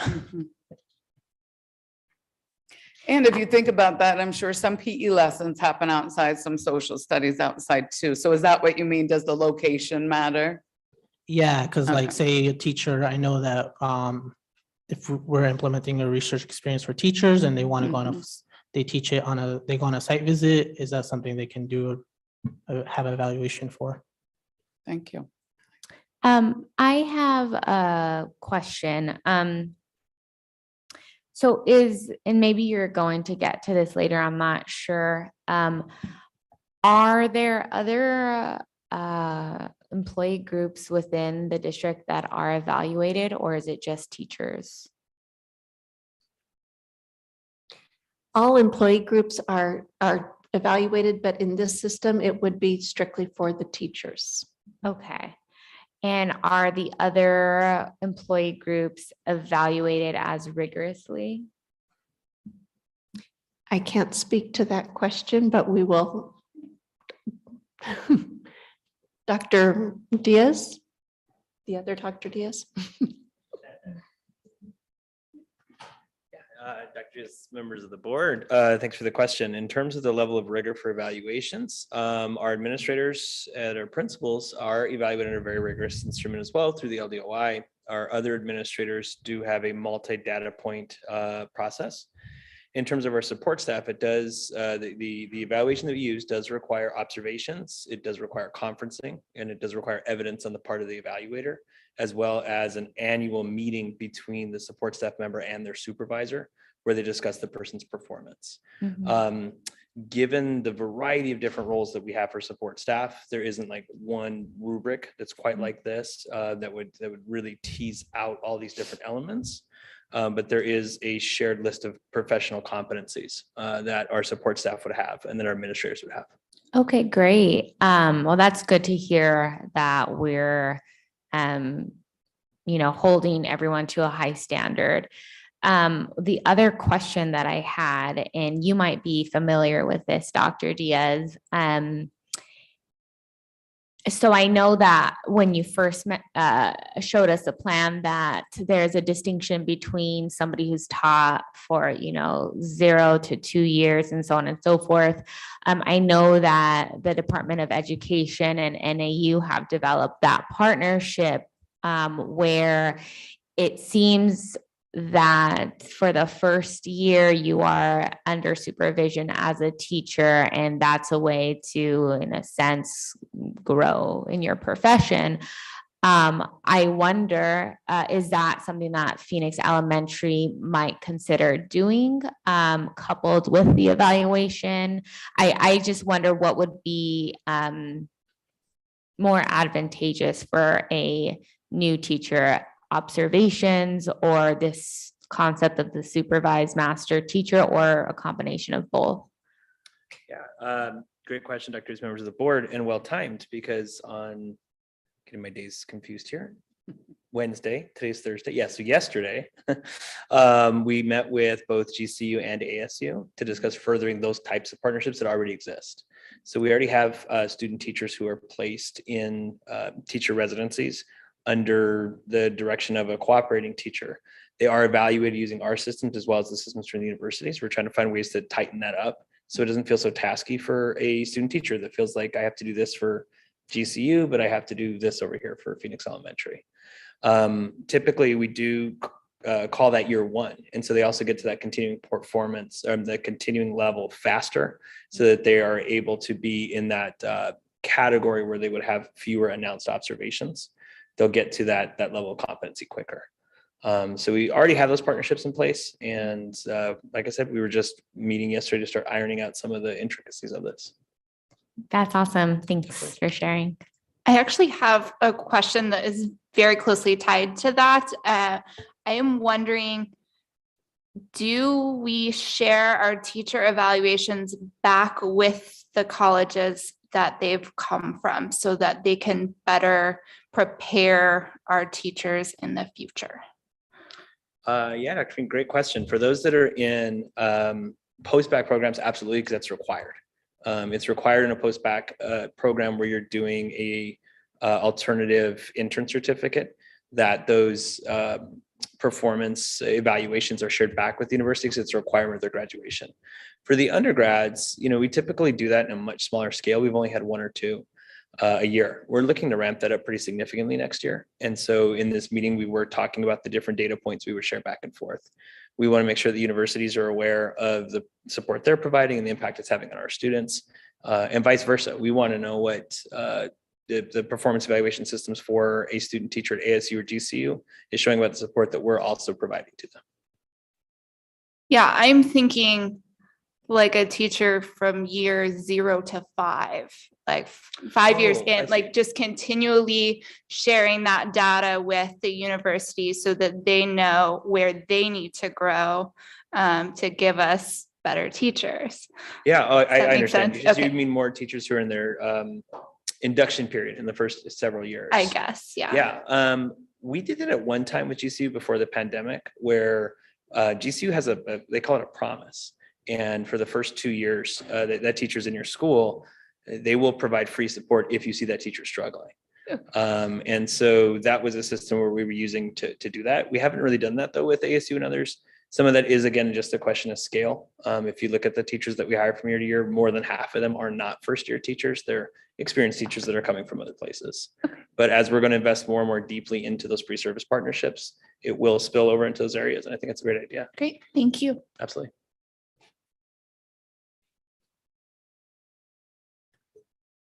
Thank you very, very much. I just have a few questions for me. Do you want me to go over the performance-based compensation piece, or do you want to It is, ask questions? it is. Is it aligned to the last one? I think it's more based on everything you have talked about. Okay, go right ahead. I'm first and foremost, as far as the learning observation instrument, is that completely being replaced in this, or is it more of a combination, or is it still a thing? What does that partnership look like? So this is still the LOI. We did tweak some things. An example would be looking at all of the ones at the top in planning. Those were down in the rubric under those rubrics below. So the rubrics are context and rubric, formative assessment, instructional strategies, and learning community. And then what we're doing is just trying to focus on that planning piece and providing some supports and professional development there. So it is still the elements, but some have been tweaked, like where it was monitor and adjust instruction. Now they're planning of how they're going to monitor and adjust instruction based on if they are teaching and they notice misconceptions. So now they're prepared when they go into that lesson of what they're going to do when they see that kids are starting to struggle. Same with behaviors or procedures in the classroom. So by planning those, they're better prepared to support kids and keep them engaged throughout the lesson.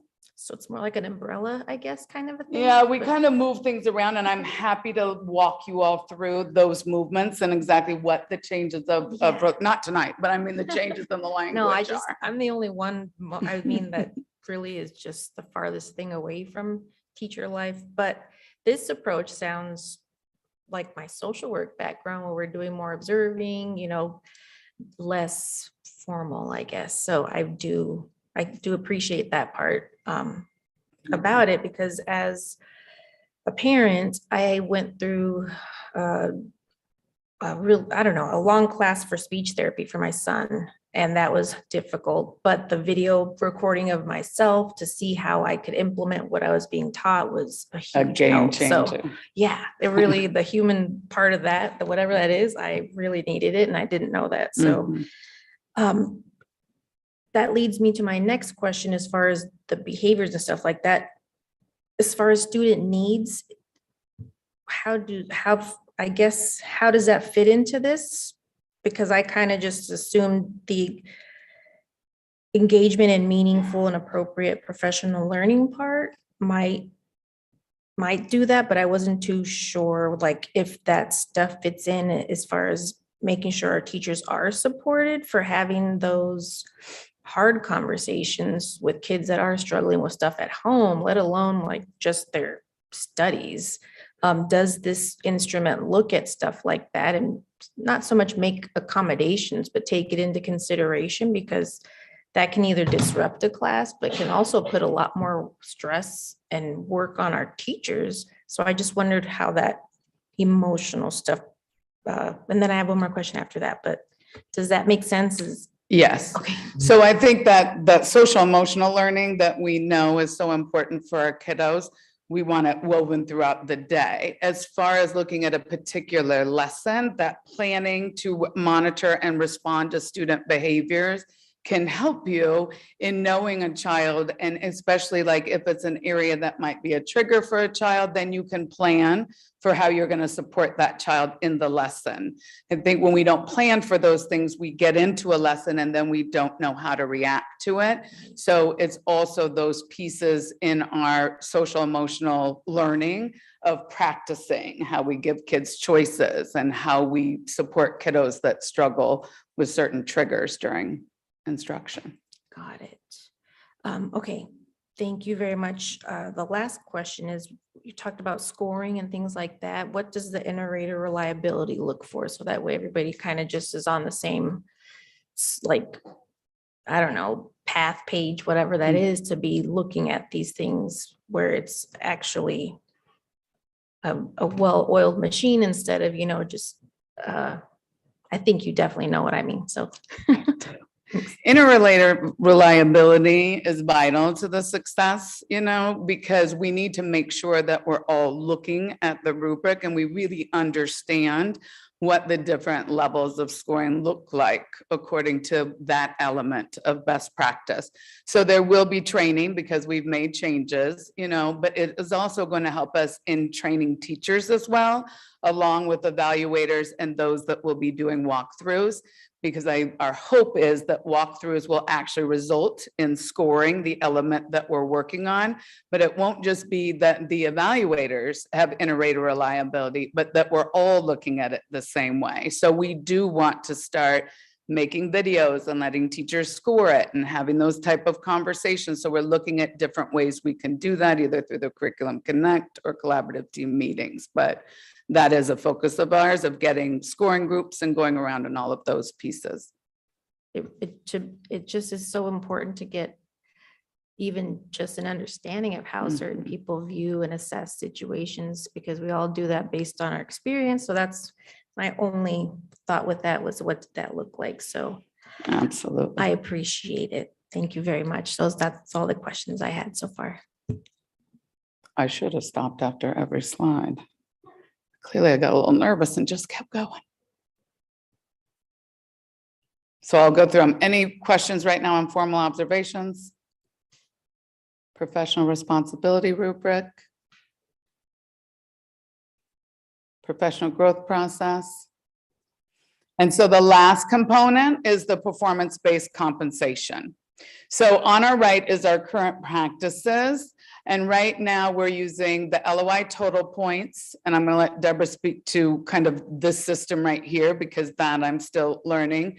The proficiency points, and then there are 5 LOI elements that have been deemed to have the tightest correlation to student growth. That is also being used as well too, because we didn't have consistent data that we could use in order to determine that. And then there's the school effectiveness piece in it. Moving to the GPS, and then I'm going to hand it over to you. The individual effectiveness would focus on the Phoenix LOI formal observations as scored, the professional responsibility rubric, which is already in place, and it follows those still 5-point scores. So I'm assuming that we're going to keep it on a 5-point scale to make it easier. The professional responsibility rubric is on that 5-point scale. The professional growth process, we are creating a rubric about the process. We had talked about scoring it for teachers as far as when they grow from one level to another, but we also recognize that right now, the important thing is that our teachers feel safe to take risks and that they feel safe to respond to walkthrough data, because that was a fear that that's going to be held against them.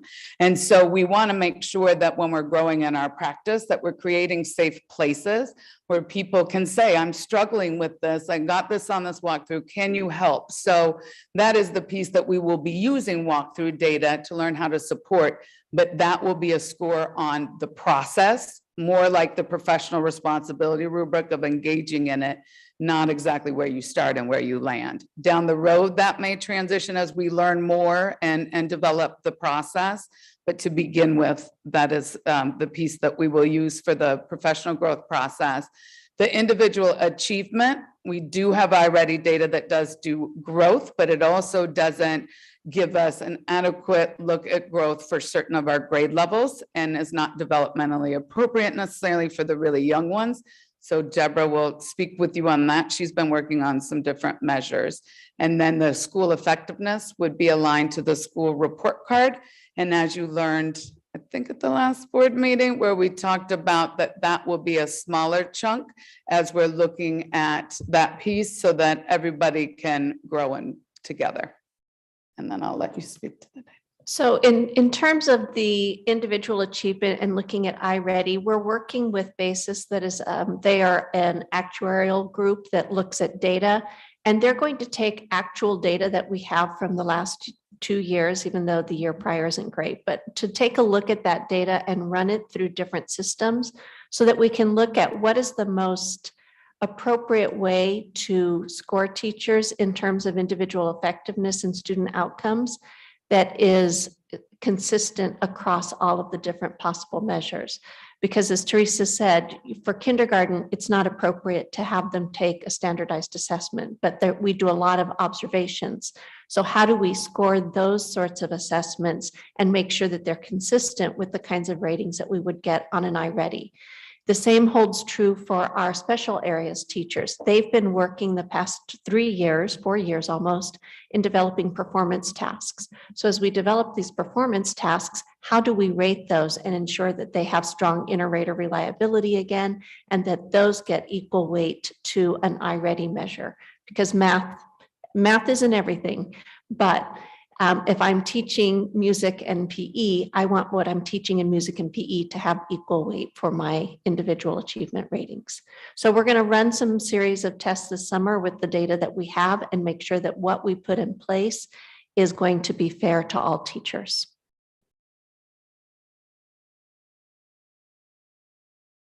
I have a follow-up question. With the data that's being collected, or you guys might have it right now,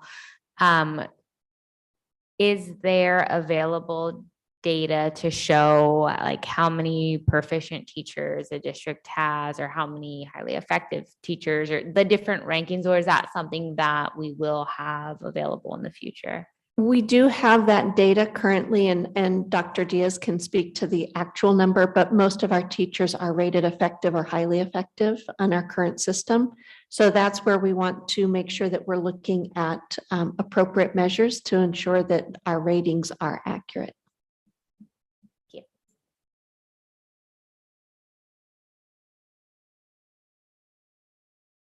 Any other questions? No question, just comment. Thank you again for all your work you're doing with this. I know it aligns with just following up from our last meeting where we talked about the Prop 301 performance-based pay. And this is the tool that's gonna ensure that they're compensated fairly according to what was approved by that performance-based pay and backed by teachers, and making sure that the tool that they're being graded on is something that allows them to get that pay that they deserve. And again, just there's a lot of seriousness in this. So thank you for answering the hard questions that we ask you all and putting in the work that you're putting so that our teachers can be, I don't want to say rewarded, but that's the system that's built in our system, in our education, but they can be rewarded accordingly.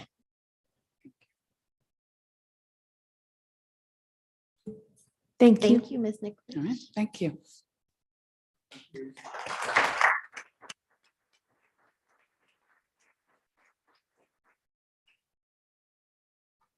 All right. Moving on, we can get to item F1. Approval of our revised expenditure. Yes, thank you, Madam President. The first item here we have under my section is a review of the expenditure budget revision for this year that Mr. David North is going to present on, and also is going to be requesting your approval this evening. Wonderful. Could I please take a minute and run to the restroom really quick? I will be right back. I drank way too much coffee and water before I got here. Thanks.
Not a problem.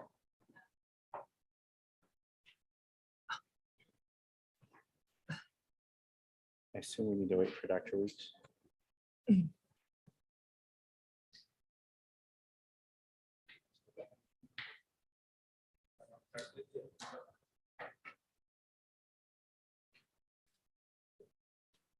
Maybe I can make it before questions.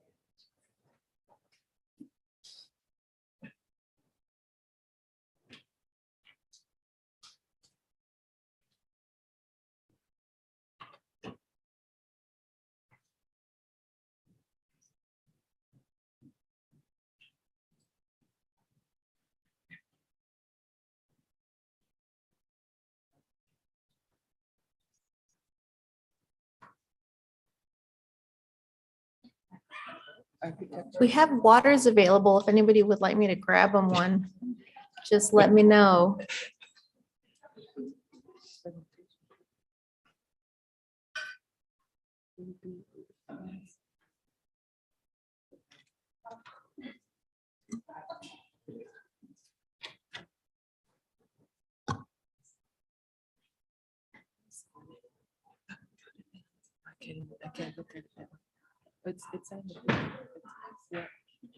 No problem.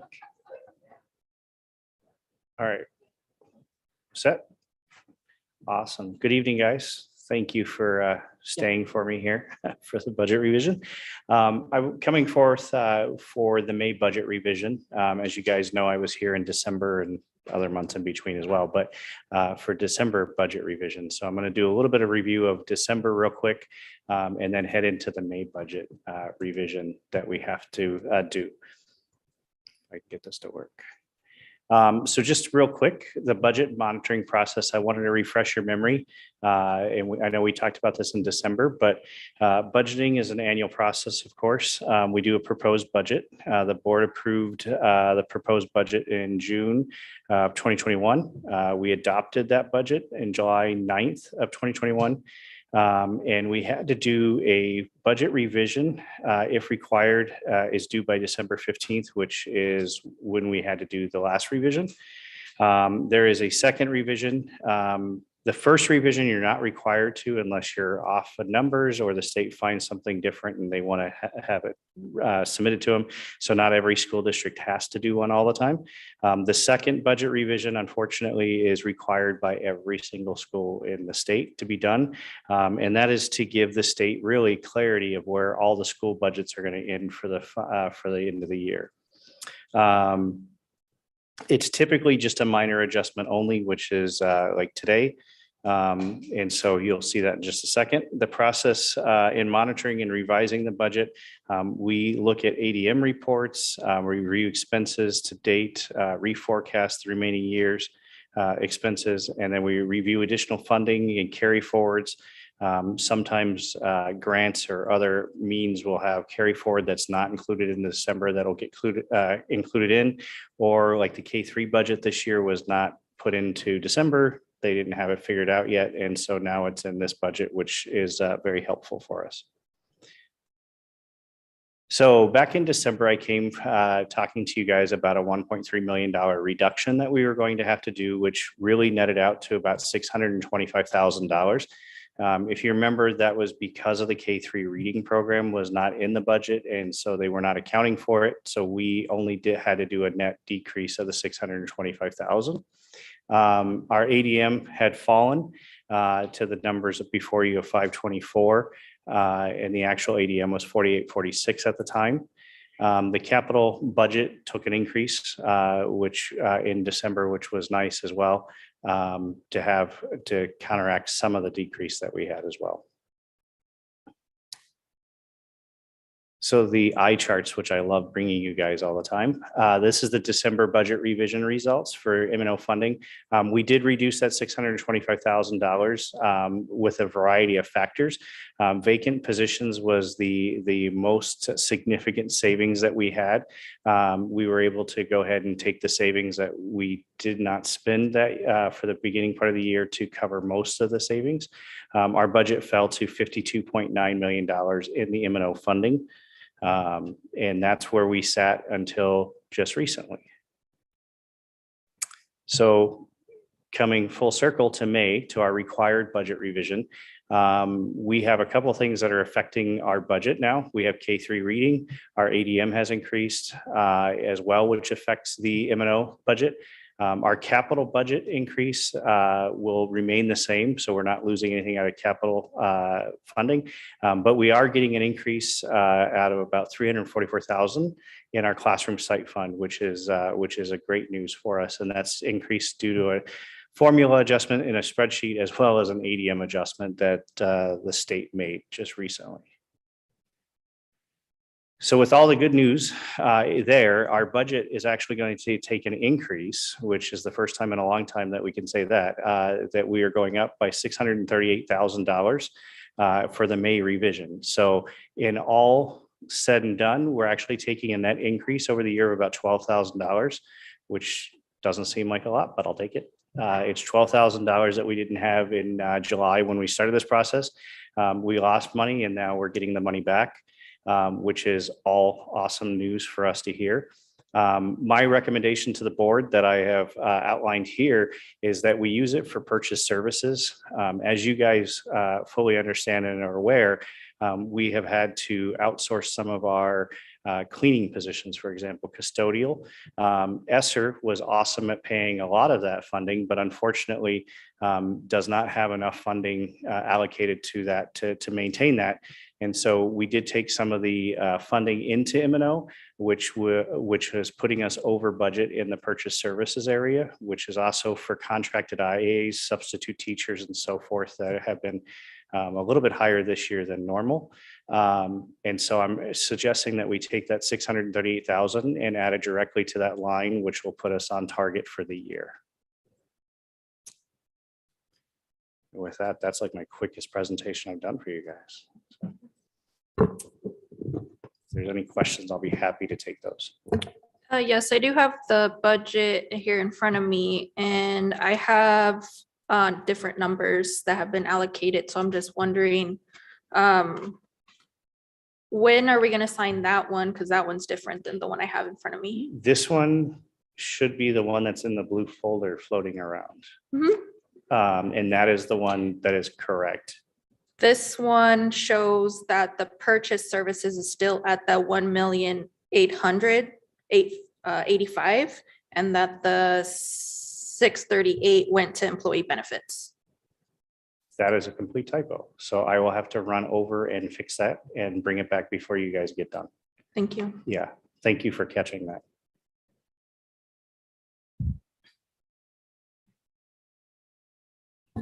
So then do we approve that item now, or until we sign this? So you can approve it now, and I will have the revised sheet before you guys are done, so that your signatures are on the revised sheet. Okay. Can amend it with, or approve it with revisions. So, Madam Chair, let me just say two things. Jessica, I think I'm welling up and I'm crying here because this is the first time I've seen a board member spend that much detail in going over the budget. That's quite a celebration. I was testing them. That's what this was. So it warms my heart that you've looked at this. And of course, the board can approve the budget as revised. Okay, a motion that we approved version 2 of the M&O budget. Reggie Carrillo, I second. Any further discussion?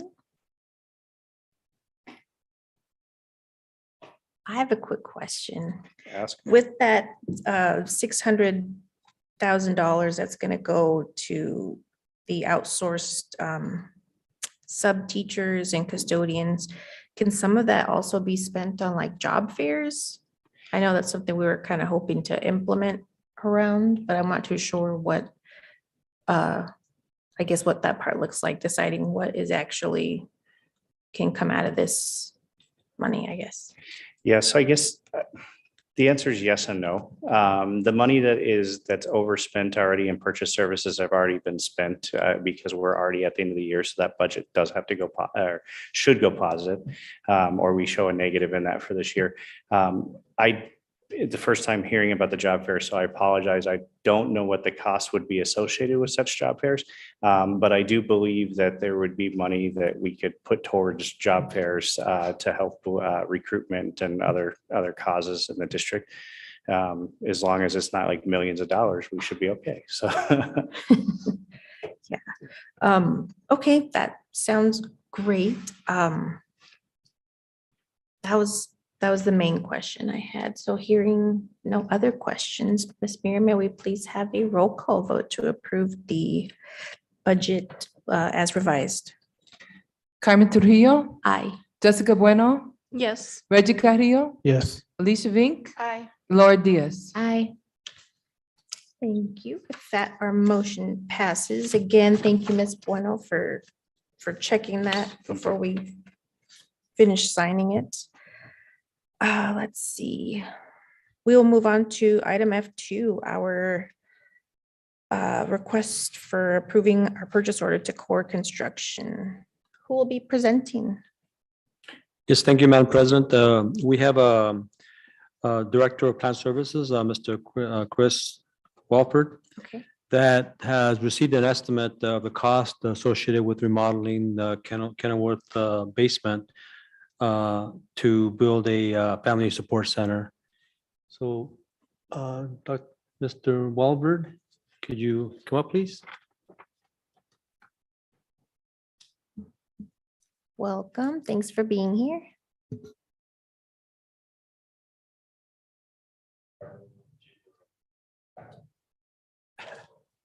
I think your mic might be off. Is that better? Can you, oh, there we go. Thank you.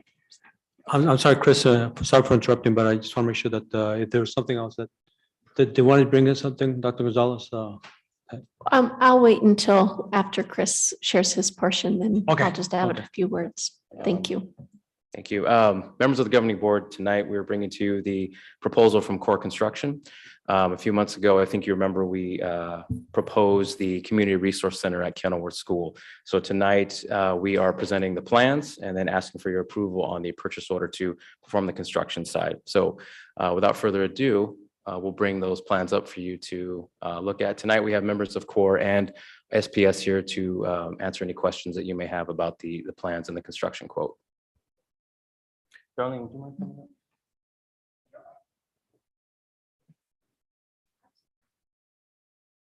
You want to kind of talk through the plans, what we've done? Absolutely. Good evening. I'm Darlene Cadman from SPS Plus. The continuation of the design that you had seen previously, it's evolved a little bit, but the general overview of the plan for those who may not remember. Starting with the main entrance there, you come into, this is the lower level of Kenilworth, by the way. So the lower level of Kenilworth, you come in the main entrance. And that immediate area there is a large gathering space that can be used for workshops. It also has some millwork and storage in it. And as you pass through that space, you can see the reception desk on the back of the space to the left. This whole large area, although you can flow through it, is broken up into a couple of spaces. We have the workshop area at the entry. On the opposite side, near the reception desk, is where we have the small group collaboration. And then on the south wall, where you see the yellow and the chairs along the wall, that is the computer area. So we have access to computers and resources for the people using the facility. Is there a pointer or something? Okay, cool. In addition, we have to the left of the space is the kids' room, as we call it. So there's a small area where it's called a multi-purpose room, but it has within it children's toys and an area for students and kids to play. It also has a fold-down Murphy table, as we call it, so that they can engage in activities around the table. On the bottom half of the screen, you'll see the restroom area and also a small sort of semi-private nook for parents and kids to have quiet time, whatever that may be. This area has all been locked off to the rest of the school with the door that's right adjacent to the stairs. So the door at the very bottom of the page we've added so that this area is contained within this zone and not allowed into the rest of the school. Do you want to go to the next one? Yeah, sure. Do I do it? You do. Okay. You guys are all old hands at this and I'm new.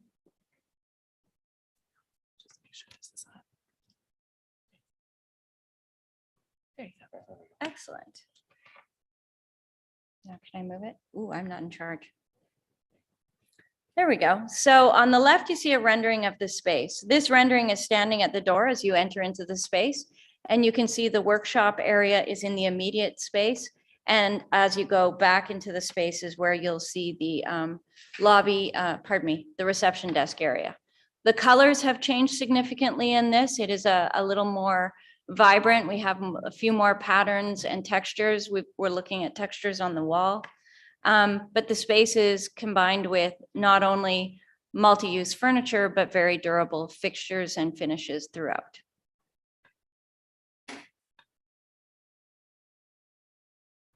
Thank you, whoever's scrolling. The image on the left here is from, you can see the blue dot on the plan looking back towards the front door. You can see the computer area, resource area along that side. On the left side of the rendering, you can see the small collaboration area and the wall that separates the two spaces. So we wanted to keep the space as open as possible, but we did want to break it down a little bit so that we could combine some of the uses. And this was the best way that the task force and ourselves had come up with. If we go to the next one, we have a rendering inside of that multi-purpose room, which is also a children's area, a small hangout area. So it could be for all ages, but it actually is a room that is enclosed. We do have windows into that room so that you can see the activities that are in there. Again, you can see some bright colors and some murals on the wall that we're looking at. I think that's the end of it. There we go. And members of the governing board, I did want to mention that the designs and the drawings that you see tonight, I want to recognize Paloma and the federal programs team because these are examples of your community's input. There's, believe it's a monthly community meeting that Paloma heads up. She takes these designs, she takes these ideas to the community, and with their feedback has worked in conjunction with Darlene and Brian from CORE to come up with the renderings you see tonight. So this is truly a celebration of what the community has reached out and told us what they want to see, not necessarily what my department or what SPS or CORE wants to see. This is truly the voice of the community and what they would like to see in this resource center. So I think I just wanted to mention that and recognize Paloma as we look to these designs tonight.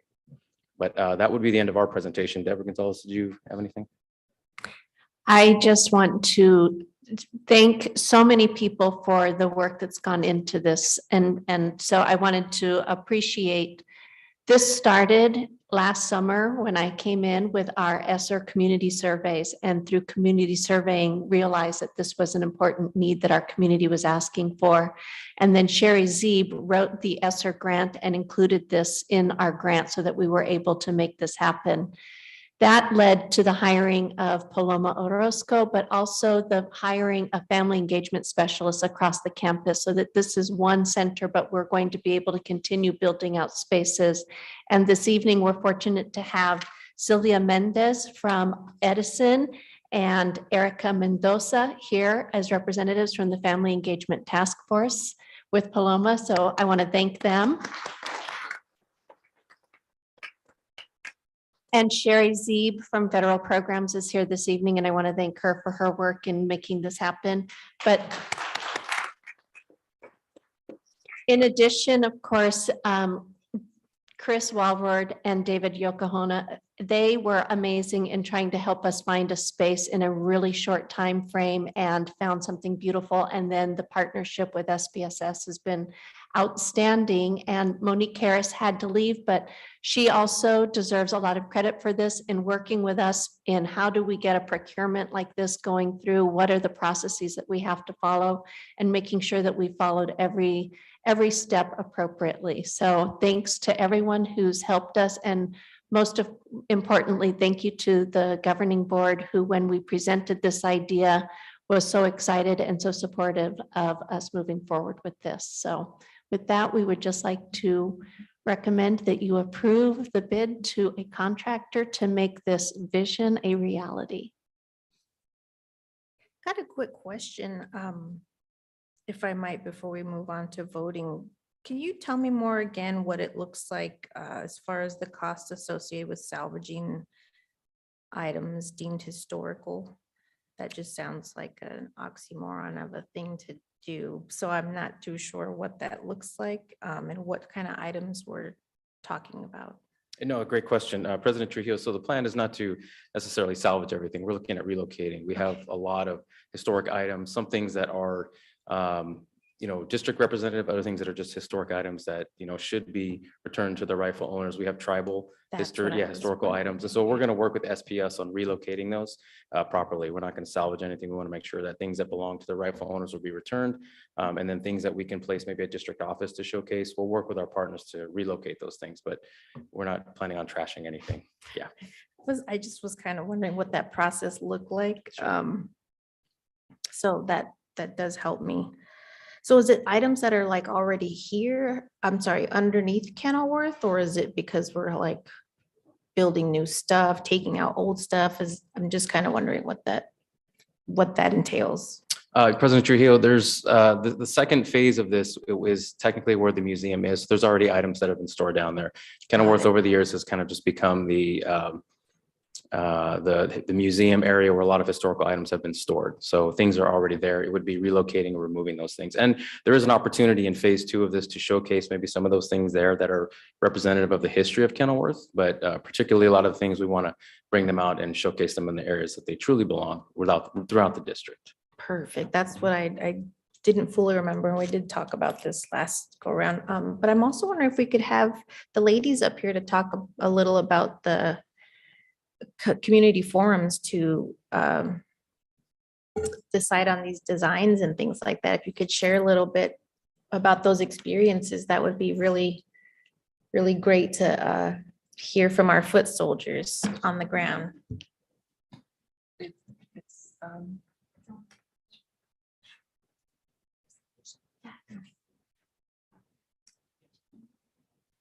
So what I'm inquiring about is I compiled a list of anybody who has attended any instance of a task force so that I can read their name aloud. So I'm just looking for. Okay, she's on it. Look at this. Thank you. Oh, sorry. Thank you, ma'am. So I'd like to introduce 2 amazing members of our district family engagement team. We have Erika Mendoza here, who is the Family Engagement Community Manager of Garfield. And we have Sylvia Mendez, who is Family and Community Engagement Specialist at Edison. So I'd like to get back to them specifically in just a moment. If I could, I'll be super quick because I know they've got families to get to, so I don't want to hold them too much longer.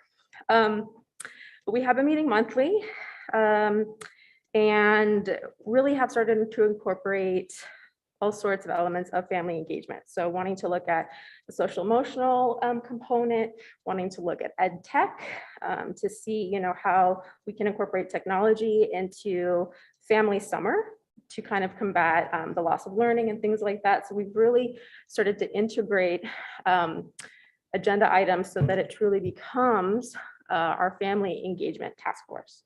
So this has been our prominent item on our agenda, but it continues to grow and will continue to be a body of decision makers and kind of district-wide discussion members representative of each school site. So that's been really excited to see. I've really enjoyed getting to know everybody by name. I awkwardly shout them out as they pop onto Zoom. They learned that quickly. But it really has been a collaboration in terms of Conversation. I had no kind of agenda to lead the conversation in any one direction. I kept the conversation very open for people to communicate things like, what does access look like? What does inclusiveness look like? And what does equity look like in this space?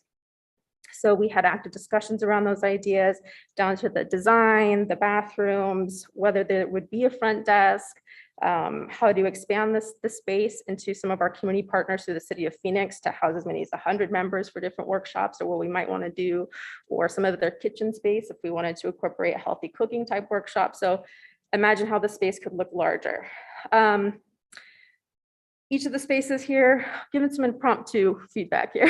I wasn't prepared to give remarks, but I love it.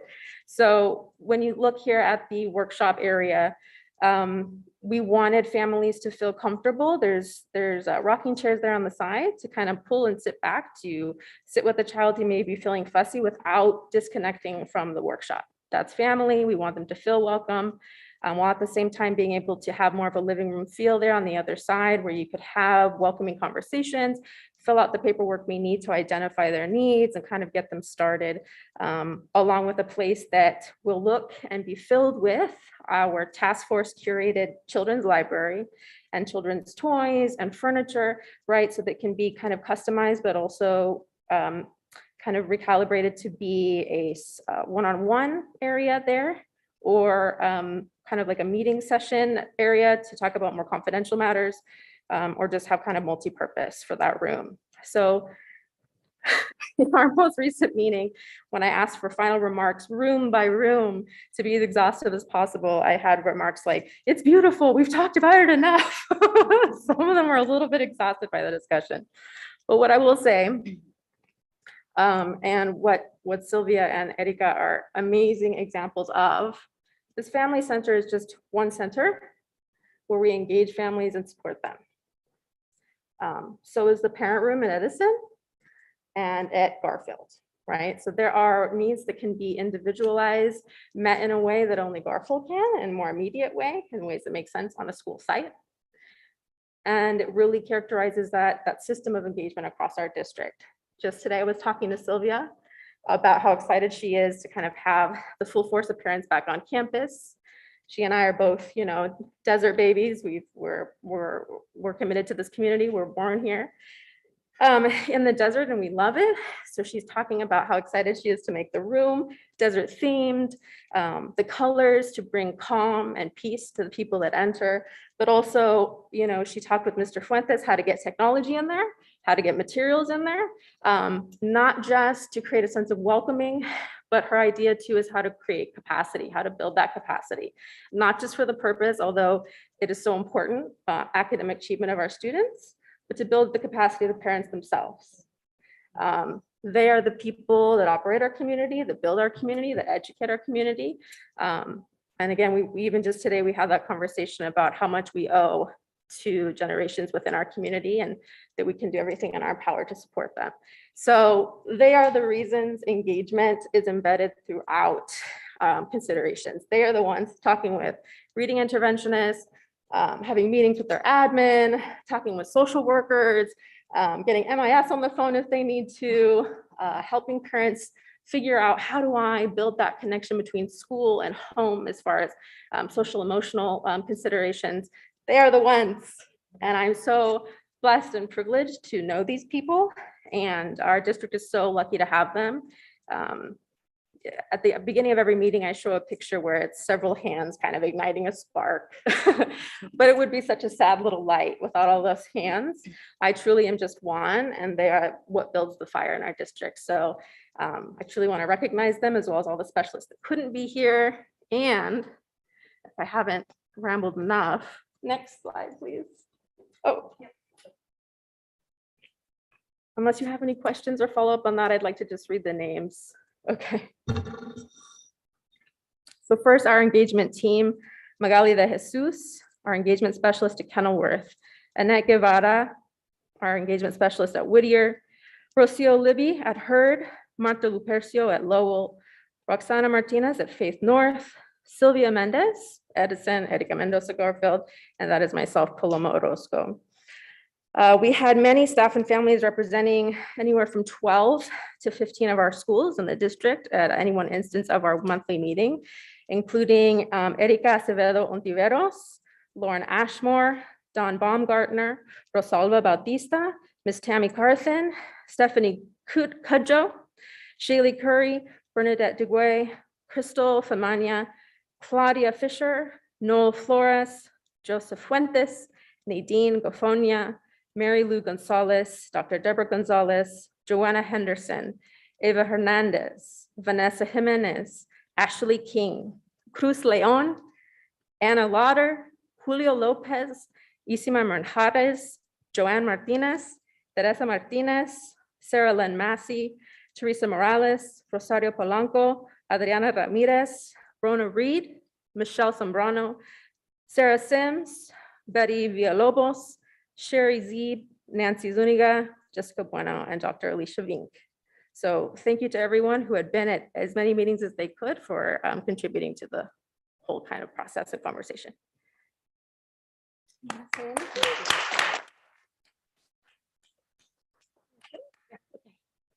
For us, I think it was a great privilege to really engage with a lot of the community members and a lot of the parents. It really gave us the opportunity to reach out within our own schools and recruit parents that are motivated and that wanted to be a part of this amazing process. So it was a really neat opportunity, just meeting every month and hearing conversations, being able to speak openly, and seeing how suggestions, not just from parents, but even from, all those participating as staff members, really being heard and taken into account as we finalized the rendering. So it was a privilege to be a part of that.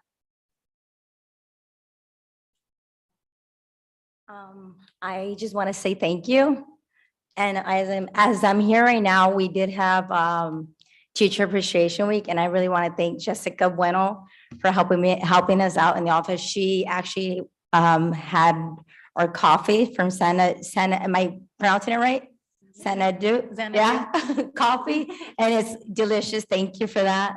And you know what? I just believe that if we have parents, my priority is parent involvement, like in total. So if I'm able to help parents and teach them, have that involvement with them, I believe the academic success for the students would be like really, really high as well. So having parents help out at home would be like definitely a big, big plus for the kids, for the students. So thank you guys all for having us here. And I appreciate all one of you guys and thank you so much.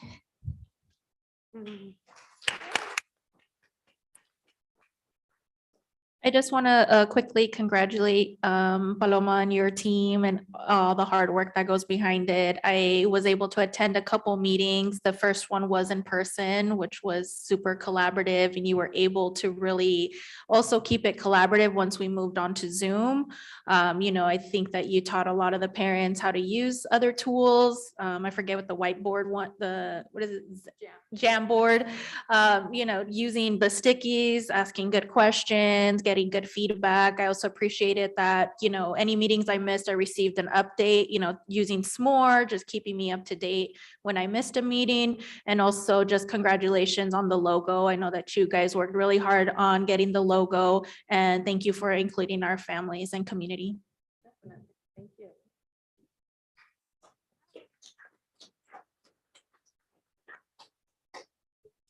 Thank you for sticking with us and for answering all the questions, guys. I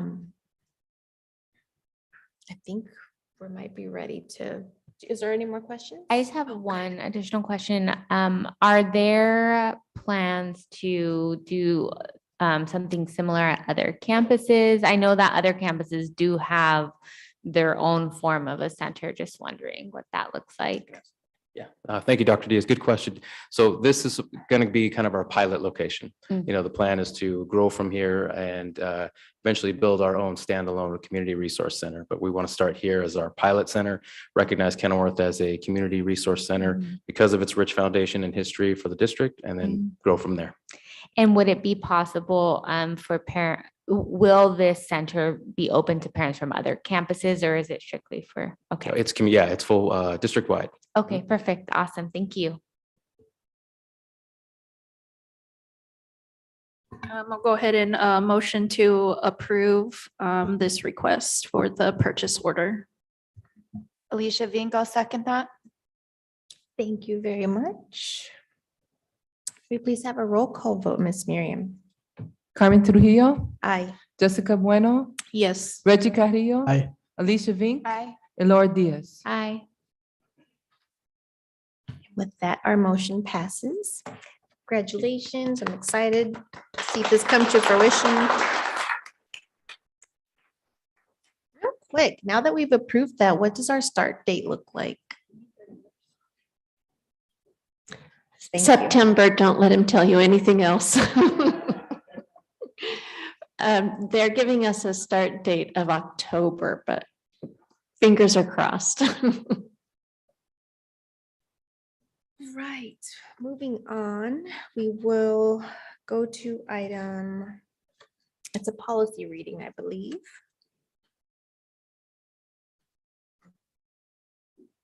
What? Yes, okay, G1. We're going to request the approval of the second reading of policies BGB and BGC. Yes, Madam Chair. Administration recommends approval of policy KHC, which is the distribution and posting of promotional materials. The first reading was on October 28th of 2020. And so what we're asking the governing board to do is to help us round this out. Gives us our guiding principles for distributing and posting promotional materials. This would be the second reading and adoption of the policy. Okay.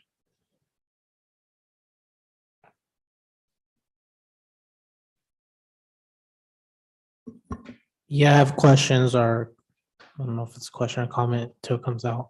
For the policy, in terms of supporting nonprofits and having them, or says they may pay a fee, what would that fee be?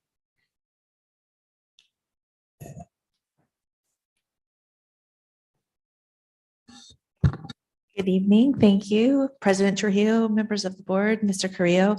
So Peach Jar charges a nominal fee for organizations who promote an event that charges a fee. So if there's a registration fee, if there's any sort of cost to families, then there's a nominal fee to the organization to distribute that flyer through Peach Jar. For nonprofit organizations, if they're promoting an event that does not cost families any registration fee, or if there's no cost associated with what they're promoting, then they are able to work with Peach Jar and apply for a free account, so they would not be charged to distribute their promotional items through Peach Jar. Do you know how much that? Okay. Just because I asked this, where I come from, is just making sure that, especially if we're working with nonprofits, that are even our business partners, that we're making it as accessible as possible for them to be able to work with us and advertise their resources, because I believe that's going to strengthen our relationships with them and our community. Right. And I mean, it's pretty lengthy. I understand it's needed, but there's some parts here that seem like parts of it are inaccessible. And if so, using Peach Jar, and this is a conversation for another time, is if they are charging a fee, I'm just thinking it's probably wiser for us to benefit from that rather than Peach Jar. So that's part of the contract with Peach Jar. Peach Jar, we were able to receive Peach Jar free of charge for the district. So we don't pay an annual fee for their service. The way that they recoup that funding is through assessing organizations, but they're only assessing organizations who charge a registration fee or some sort of a cost for whatever it is that they're promoting. So, so those nonprofit organizations, let's say that they want to promote COVID resources or vaccinations or something that doesn't cost our families. They can simply work with Peach Jar, and they are allowed to promote a certain number of flyers on a monthly basis, free of charge. So, and when I say it's a nominal fee, I believe that Peach Jar charges $25 per flyer per site for anyone who assesses a fee. That is something that's very common through all school districts who use Peach Jar. And you look at it, most often companies, if they are providing flyers, they have to print those flyers for all of our students. So if you think about the cost of printing and paper, $25 is probably less than what they would pay if they were to print flyers for all of our students. Thank you. I'll just share my experience with Peach Jar. I did try to go through, I work for a nonprofit, and I did try to register, and it wasn't successful because I was approached by Parks and Recreation Department to share a flyer, an event that was happening at University Park. So I had to end up sponsoring it, and it was just short of $300 to share with 5 schools. So I would just want to explore a little bit with Peach Jar to see is there also a discount for the city to also use that service? So that is certainly something that we would have to have a conversation for in terms of the initial contract.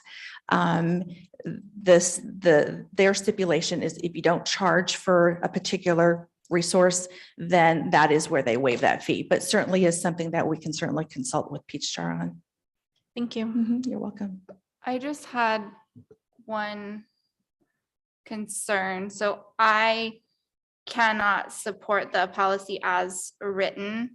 And I think because we looked at this quite a while ago and we were just bringing Peach Jar kind of on board. But at this point, as a parent, I don't know how to access Peach Jar and have never used it. So approving a policy that makes that like our thing right now wouldn't seem like a good idea if I, as a parent, as a governing board member, don't know how to access it or haven't used it. So if if we had something else in here in addition to Peach Jar, then yes, but the way that I'm reading it right now, it doesn't look like we do. So that's just my thought. Well, is there a correlation between the policy and us continuing to use Peach Jar? Because they're, as I'm taking it, there's still 2 separate entities, right? Because the policy can still continue, but theoretically in the future, a conversation can be brought up about Peach Jar at a different time. Absolutely. And I'd certainly be glad to answer any of your questions regarding Peach Jar if you'd like to have that conversation tonight. I think, doesn't the policy outline a process that includes Peach Jar though? Doesn't it say they have to go through something so then what would they go through? If we approve the policy and someone tries to do a flyer tomorrow, what does that look like for them? That was my concern, was the 2 weeks. If this is supposed to be a community service, that just doesn't feel very community driven. There's a 2-week confirming material and assurance, all of that So stuff. maybe if I could describe the process. So this is ASBA's policy that we're adopting. From a community organization standpoint, if they are registered with Peach Jar, they simply upload their flyer. I get an email immediately when they upload a flyer for approval. So I look at those approvals on a daily basis. So the policy says 2 weeks just to provide for provisions. For example, if we're at the beginning of the school year and we've got a lot of things going on, we ask for 2 weeks notice, but I will tell you that those are approved on a daily basis. and we provide feedback or we approve it. Once it's approved, then it's pushed out to all of our school Peach Jar flyer boards. I did give a presentation to the governing board on Peach Jar. If it's okay, if I could just walk you through visually what that looks like from a parent's perspective and view. So Peach Jar connects with our student management system. And so any parent who has an email registered with us, that is imported into the Peach Jar system. And so as we approve those flyers, then those parents should receive an email every time that new flyers are posted to the Peach Jar flyer board. So you'll get those flyers in your email, but then also every school and the district has a Peach Jar website. And so parents maybe who don't have that email access, they can go onto their school website. There's a little peach. They click on that peach and then it will show all of the active flyers that are currently have been approved either for that particular school or for the district. So there is opportunities for parents to see the flyers that have been approved on a weekly, monthly basis.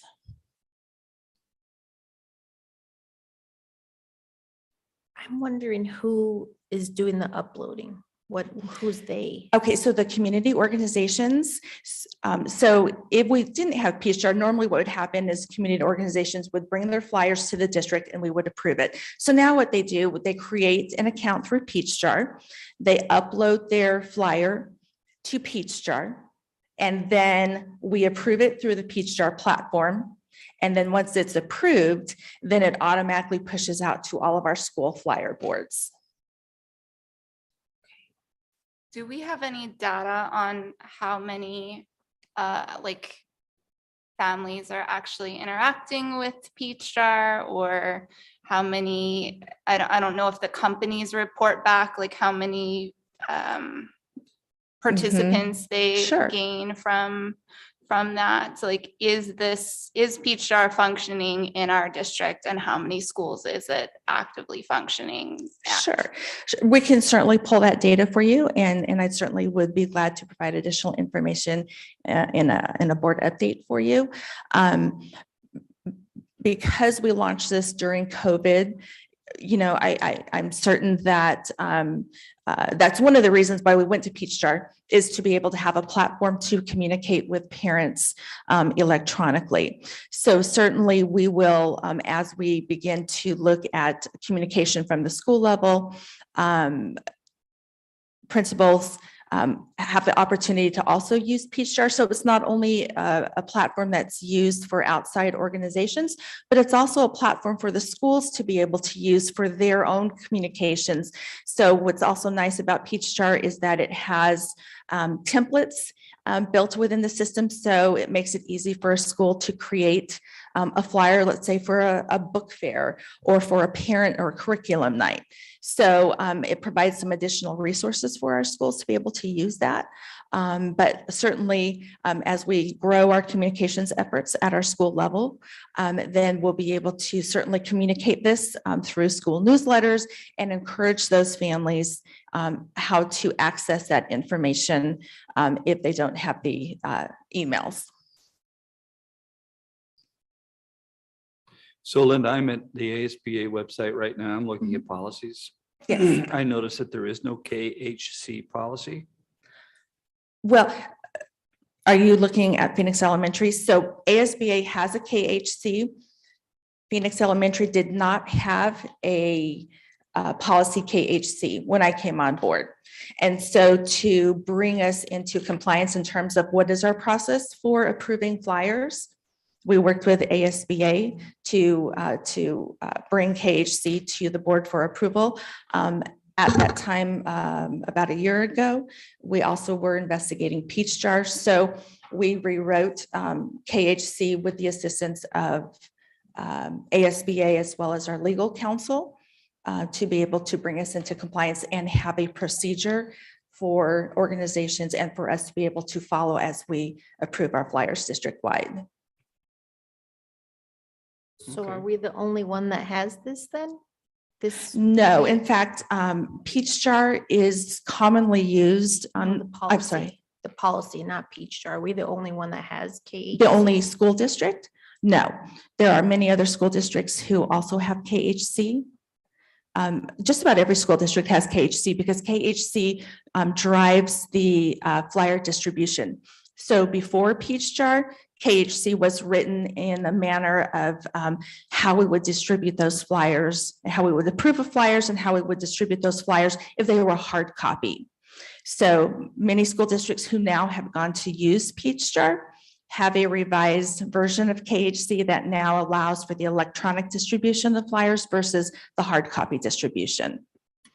But certainly, for those organizations who provide services to our families, we want to be sure that we're promoting everything because what's good for our kids or what's good for our families, we know is good for our kids. And so we certainly are working with our schools and we work with our community organizations. If they don't have an account, we make sure we either assist them, get them connected with Peach Jar, or we'll also take their flyers and we'll make them available at the school.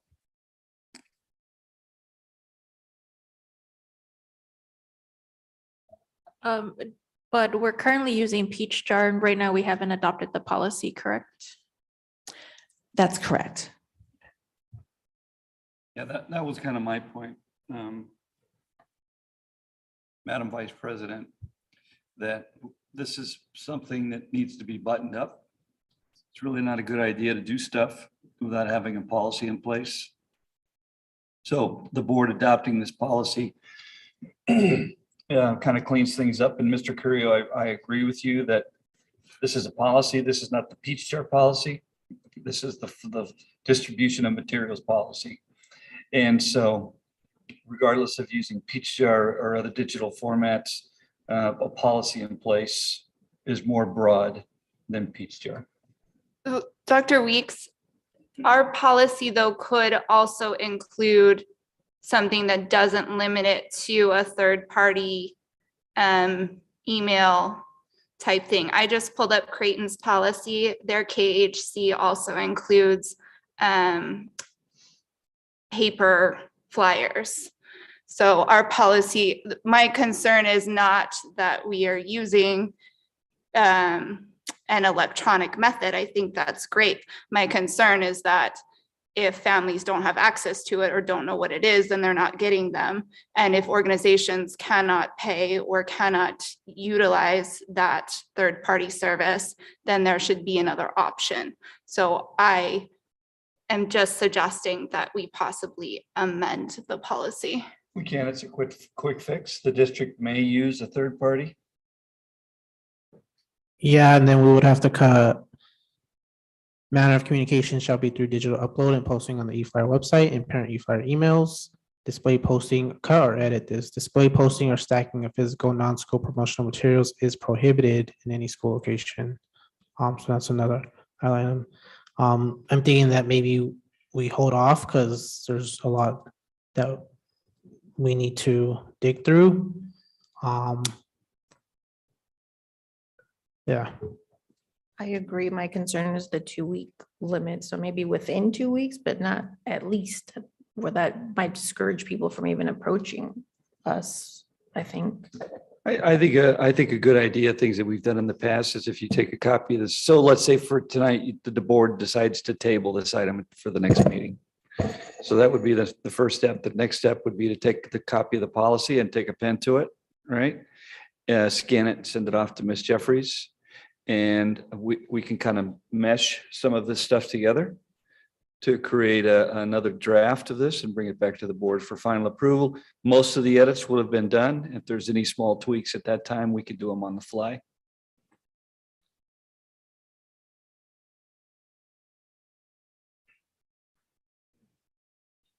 So do we just need a motion to table then? Yes. Okay. Alicia Vink, I move to table item, anyone know what item it is? G1. G1. Thank you. Do we have a second? Roger Carrillo, I second.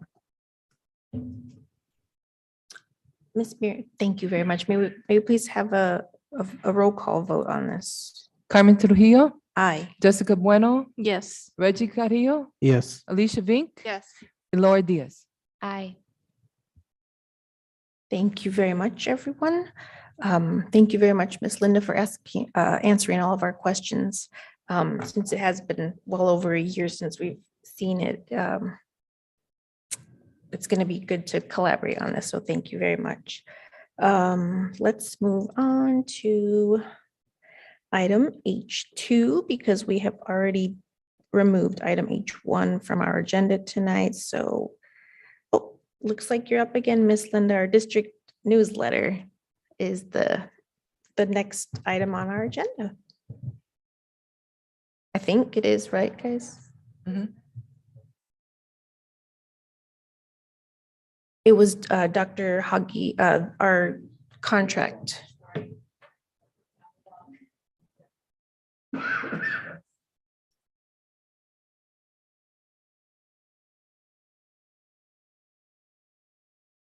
And just to clarify, we are postponing item H1 until we have another executive session coming up. So I think we're in the schedule for next week. So I apologize for the confusion, but it's not going away forever. We are just, we've got to meet in a few days. That's all. Perfect. Well, good evening again, President Trujillo, members of the board. I am very excited to share the marketing and communications plan for our community newsletter tonight. And so let me begin by talking about our newest printed newsletter called Inside Phoenix #1. This is a newsletter that is focused on building relationships with our families, connecting our families and our community members with our schools and with our district, recruiting and retaining our students, sharing important news and updates and top happenings from the school district, highlighting our awards and accomplishments, sharing back to school information, and lots of other great things promoting our school district. So I wanted to share a little bit about the timeline for publication for Inside Phoenix #1. So I plan to print this newsletter 3 times a year. Once in July, that will focus on our back to school information. And then in January, where we will be promoting our early kindergarten and preschool registration and also focus on recruitment and retention of students. And then in March, we'll focus more specifically on promoting our individual schools and our programs and offerings. Certainly, there will be much more information in the newsletter, but this is just a few topics of things that I'd like to focus on in each of those months. So the first edition of Inside Phoenix #1, I'm hoping that you all have seen it. It really featured our sesquicentennial, and it was our 150th. So it featured information about our past, and it gave the brief history from Donna Reiner, a community member and also a guest columnist for the Arizona Republic. It showed what 150 years looks like. So it's all things promoting not only our celebration, but then also the celebration of Kenilworth and also Emerson's 100th anniversary. So this was a sneak peek, but I'm hoping that you all have received it in your mailbox. It was mailed earlier this week, so it's really not a sneak peek anymore, but this is just what the front cover of the newsletter looks like. And if you don't have a copy, I have extra copies here tonight for you as well. Okay, I'll be sure and hand one to you at the end of the presentation. So I also wanted to share with the board a little bit about the production timeline and the cost associated with printing a newsletter. So of course, everything we do in Spanish and in English. And so once the newsletter is written, I work with a translator. That takes about 4 to 5 days. Then there's typesetting involved, and that could be anywhere from a week to a week and a half to typeset both the English and the Spanish version. We're printing 38,000 copies, so 36,000 are mailed to our community members, and then an additional 2,000 we use so that we have additional copies in the front of every school office, in our reception area, and then for us to also use in sharing with business partners and other guests that come into the school district. Once it's printed, then it goes to mail prep. It goes to a mail company for prepping for mailing to the 36,000 households. That is usually about a 3 to 4 day process. And then once it hits the post office, it takes about 2 to 5 days for the newsletter to actually hit the homes. So in terms of a cost, we are at approximately $17,000 per issue, which encompasses all of the things that I have listed on this slide. So in terms of distribution, I shared with you, it's printed in English and in Spanish, 36,000 residents and businesses within the district. We're also posting this to the district website and our school sites.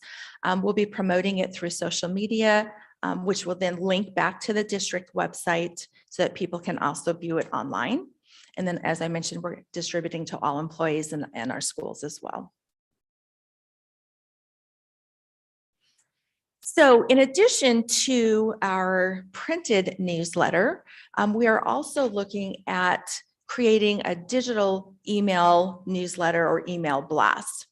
And so we will be working in the near future to develop a similar newsletter template or an updates template. And again, the focus of this would, of course, be to build relationships with our families, with our community members, to connect our families again with our schools and our district, to share important news information. So I'm viewing this as not quite as long as this printed newsletter, but something that could be sent a little bit more frequently, just little quick updates, maybe some celebrations, like maybe for tonight, we would celebrate our student presentations and all the great work that our kiddos are doing. And then, of course, awards, highlights from our schools, maybe resources, COVID vaccinations, those types of things. So just some suggested possible names for this new communication. We might think something around called Around Phoenix #1. So it kind of has the same branding as our newsletter, but slightly different. We might call it Get the Scoop. We might also look at something Phoenix #1 Happenings. And so these are just a few things that we have brainstormed in my department. And if there's any one that really stands out to you, I'd love your feedback as we grow this newsletter. So the publication timeline for the electronic newsletter, we're looking at starting this on a quarterly basis. And so I'm recommending that we alternate months from the printed newsletter to the electronic version. And so I'm recommending that we publish it in September. Again, November, December, because November and December are shorter months with the holidays. We'd look at doing it in February and then also in May. Certainly, we might push things out a little more frequently, depending on the types of announcements that we want to share with families, but this is just to get us started. And then the methods to publish, we're looking at two possible avenues, one of them being MailChimp. So that's an electronic email marketing platform that's used to collect emails from interested people, and then also used to create the communication and then push it out electronically.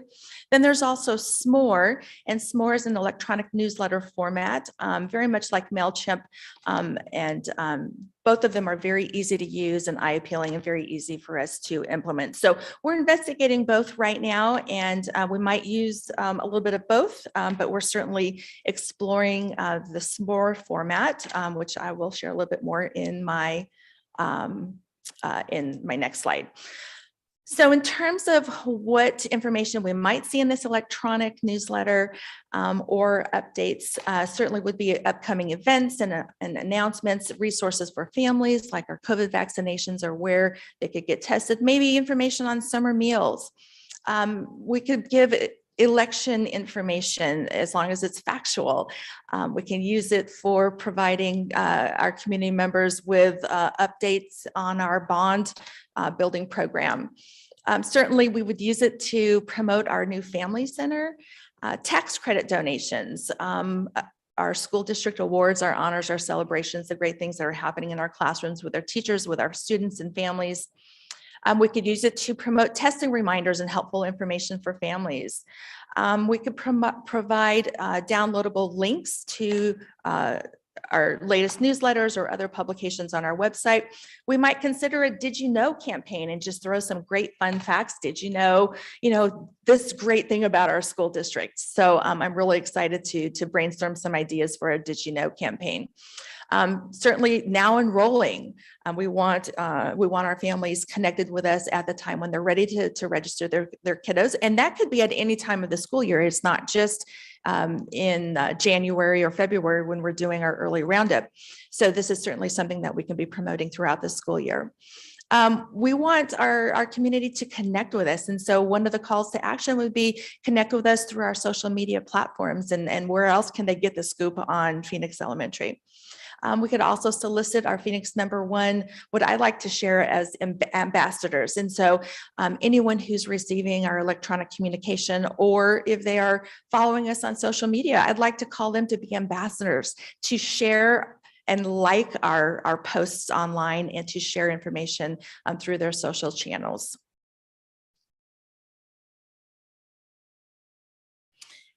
And so the next item I wanted to talk about is information on what communication looks like from the school level.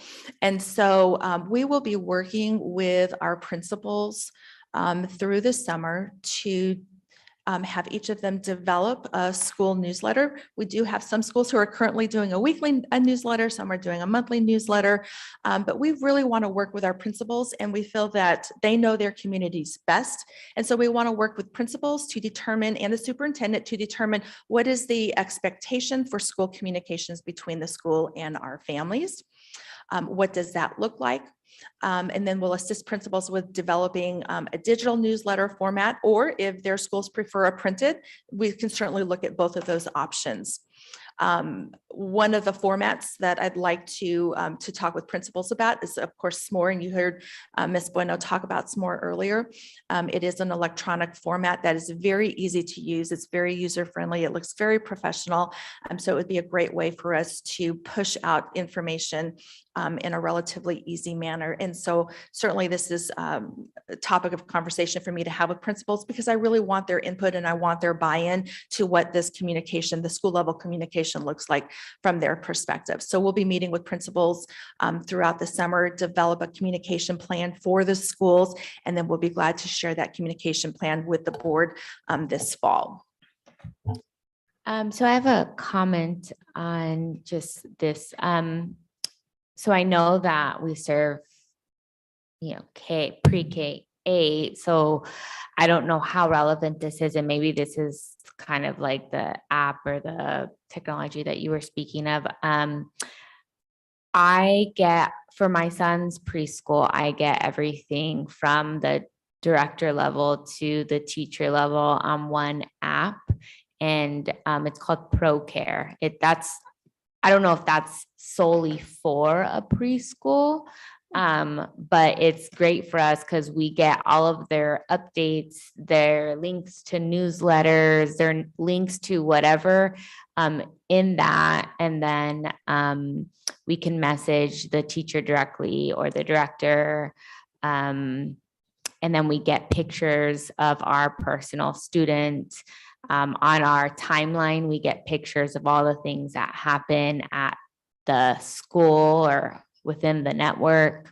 So, I mean, it's a great tool, and we have to sign our kids in and out for that. So I don't know if, that's something that could be used for attendance, but yeah, it's called ProCare. And I know that there are other tools like that. So something to explore. Perfect. Thank you for sharing that. We'll definitely look into Yeah. that. And so with that, that concludes my presentation. I'd like to give a special thanks to Ms. Bueno. She and I have spent a great amount of time talking about marketing, talking about communication, and I really appreciate her time and her insight into helping us develop what our marketing plan looks like for our communication. So thank you. Yes, thank you, Linda and Dr. Weeks, for working collaboratively to really push our communications and marketing department And I just wanted to say thank you again and congratulations on the first publication of Inside Phoenix #1. It is beautiful. I very much appreciated receiving one. When I saw it in my mailbox, I was so excited. But again, thank you. And I wanted to also talk about that 36,000 number and see how can we also reach the other communities that are kind of like at our boundaries, because I receive Isaac's newsletter all the time. Sure. So I just think we need to kind of up that number a little bit. And then also it was a little concerning that Mr. Carrillo did not receive a newsletter in his apartment. So I'm thinking, I don't know if apartments are just not on our mailing list, or where's the disconnect on that? So we don't use a mailing list. We send postal customer local. So that means that the mail carriers deliver to every household, every resident, every business within the school district. Now, when it goes, because it's not priority mail, because we use bulk mail, the carriers, it's not priorities, so it's not like priority mail. So the carriers have a certain amount of time that they can distribute this particular newsletter or anything that goes bulk mail. So you might get yours on one day and somebody else might get theirs, 2, 5, 7 days later. So there is really no time frame. But certainly I would be interested in knowing. That would be a conversation that we would have to have with the post office, because we don't limit because of apartment complexes. So it should be hitting every single resident that lives within our district boundaries. In terms of your question regarding extending outside of our boundaries, so when we send bulk mail, the lines just aren't divided by our school district boundaries. We send by carrier routes. And so we certainly have carrier routes that bleed outside of our district boundaries. So we are already hitting outside of our district boundaries. We can choose to do it a little bit more and choose additional. Again, that would just increase, the number that we're delivering, and of course, increase the cost of printing and all of those things, but certainly something that we can easily do. Okay, and then I wanted to just make a recommendation for the July publication that we also include that QR code for people to sign up for the electronic version. Absolutely. We're already talking about that, and we're talking about what that looks like on our new website that we'll be launching in July. So later on in the summer, I'll be giving an update on our new website and how all of these work together. So perfect. Thank you. Yes, thank you. I have just comments and then some feedback too. Just glows mainly. Thank you so much for all the collaboration that went into your work and you having this published. It does show, and it's a beautiful thing to look at. And I know Vice President Board Member Bueno is bringing up me not getting it because I was really jealous and envious, because she was carrying it around like a badge of honor, like a little trophy in her bag everywhere, pulling it out. And so I know that she's really proud of it, and I'm proud of it because there are a lot of glows. Just the fact that you all chose to do the 150th to introduce the Inside Phoenix publication is awesome. I think is an awesome start, and is an awesome launch pad to continue this.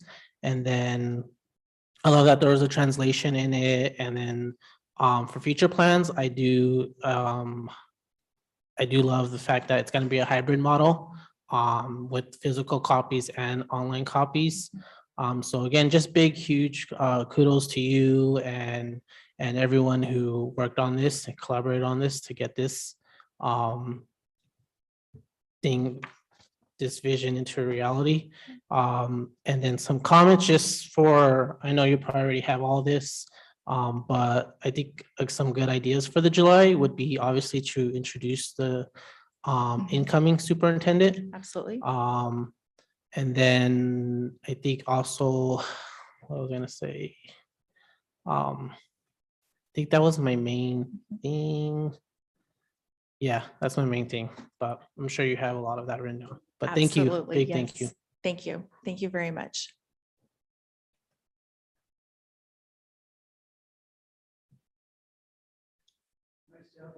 Thank you. Absolutely. I appreciate it. I appreciate the collaboration as well. I'm glad we didn't pull that from the agenda. All right, moving on from our awesome newsletter, let's go to board reports and requests. Do we have any today, board? Just two very quick reports. I guess there's three. I had the opportunity to visit some of our schools over the last couple of weeks. I was at Herrera twice to see their Matilda production, and I loved it. I brought my son and my husband, and I'm just so proud of our students and their families and their staff that made that come to life. Matilda is one of my favorite books and movies and plays as a child. So that was great.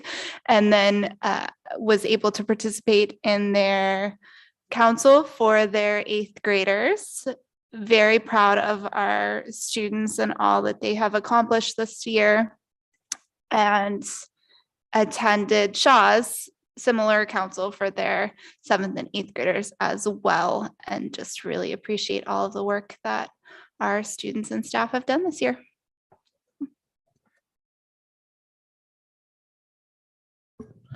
I have requests to go over Peach Jar, effectiveness of Peach Jar.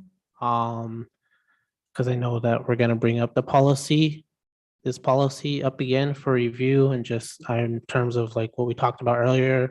If there is data in terms of who is able to access that, how many people are accessing that, just so the focus of that would be how effective is it, and we can just figure out, should we continue that particular third-party approach to spreading community information. I think that would be great.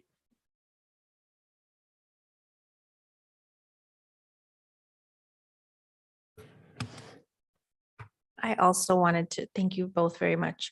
I also attended the Council for Exit Exhibitions, I think that's what it was, at Herrera, and it was just such a wonderful experience. And I was only looking at a handful of the kids, not even all of them that were presenting, but to see kids that had literally been there since kindergarten have to present on everything that their school has provided for them, and just how vulnerable they were, but how excited they were for high school it was really awesome to see. Even students that had just been there for a few months just jumped right in and performed, and it was just a humbling experience to hear real personal, intimate stories, and how proud they were of the relationships they've built at their school, as well as the ones that they built with their teachers. So it was extra nice to hear about Mr. Avilas today. And that's the only report I have. I didn't get to make it to Shaw's last Wednesday.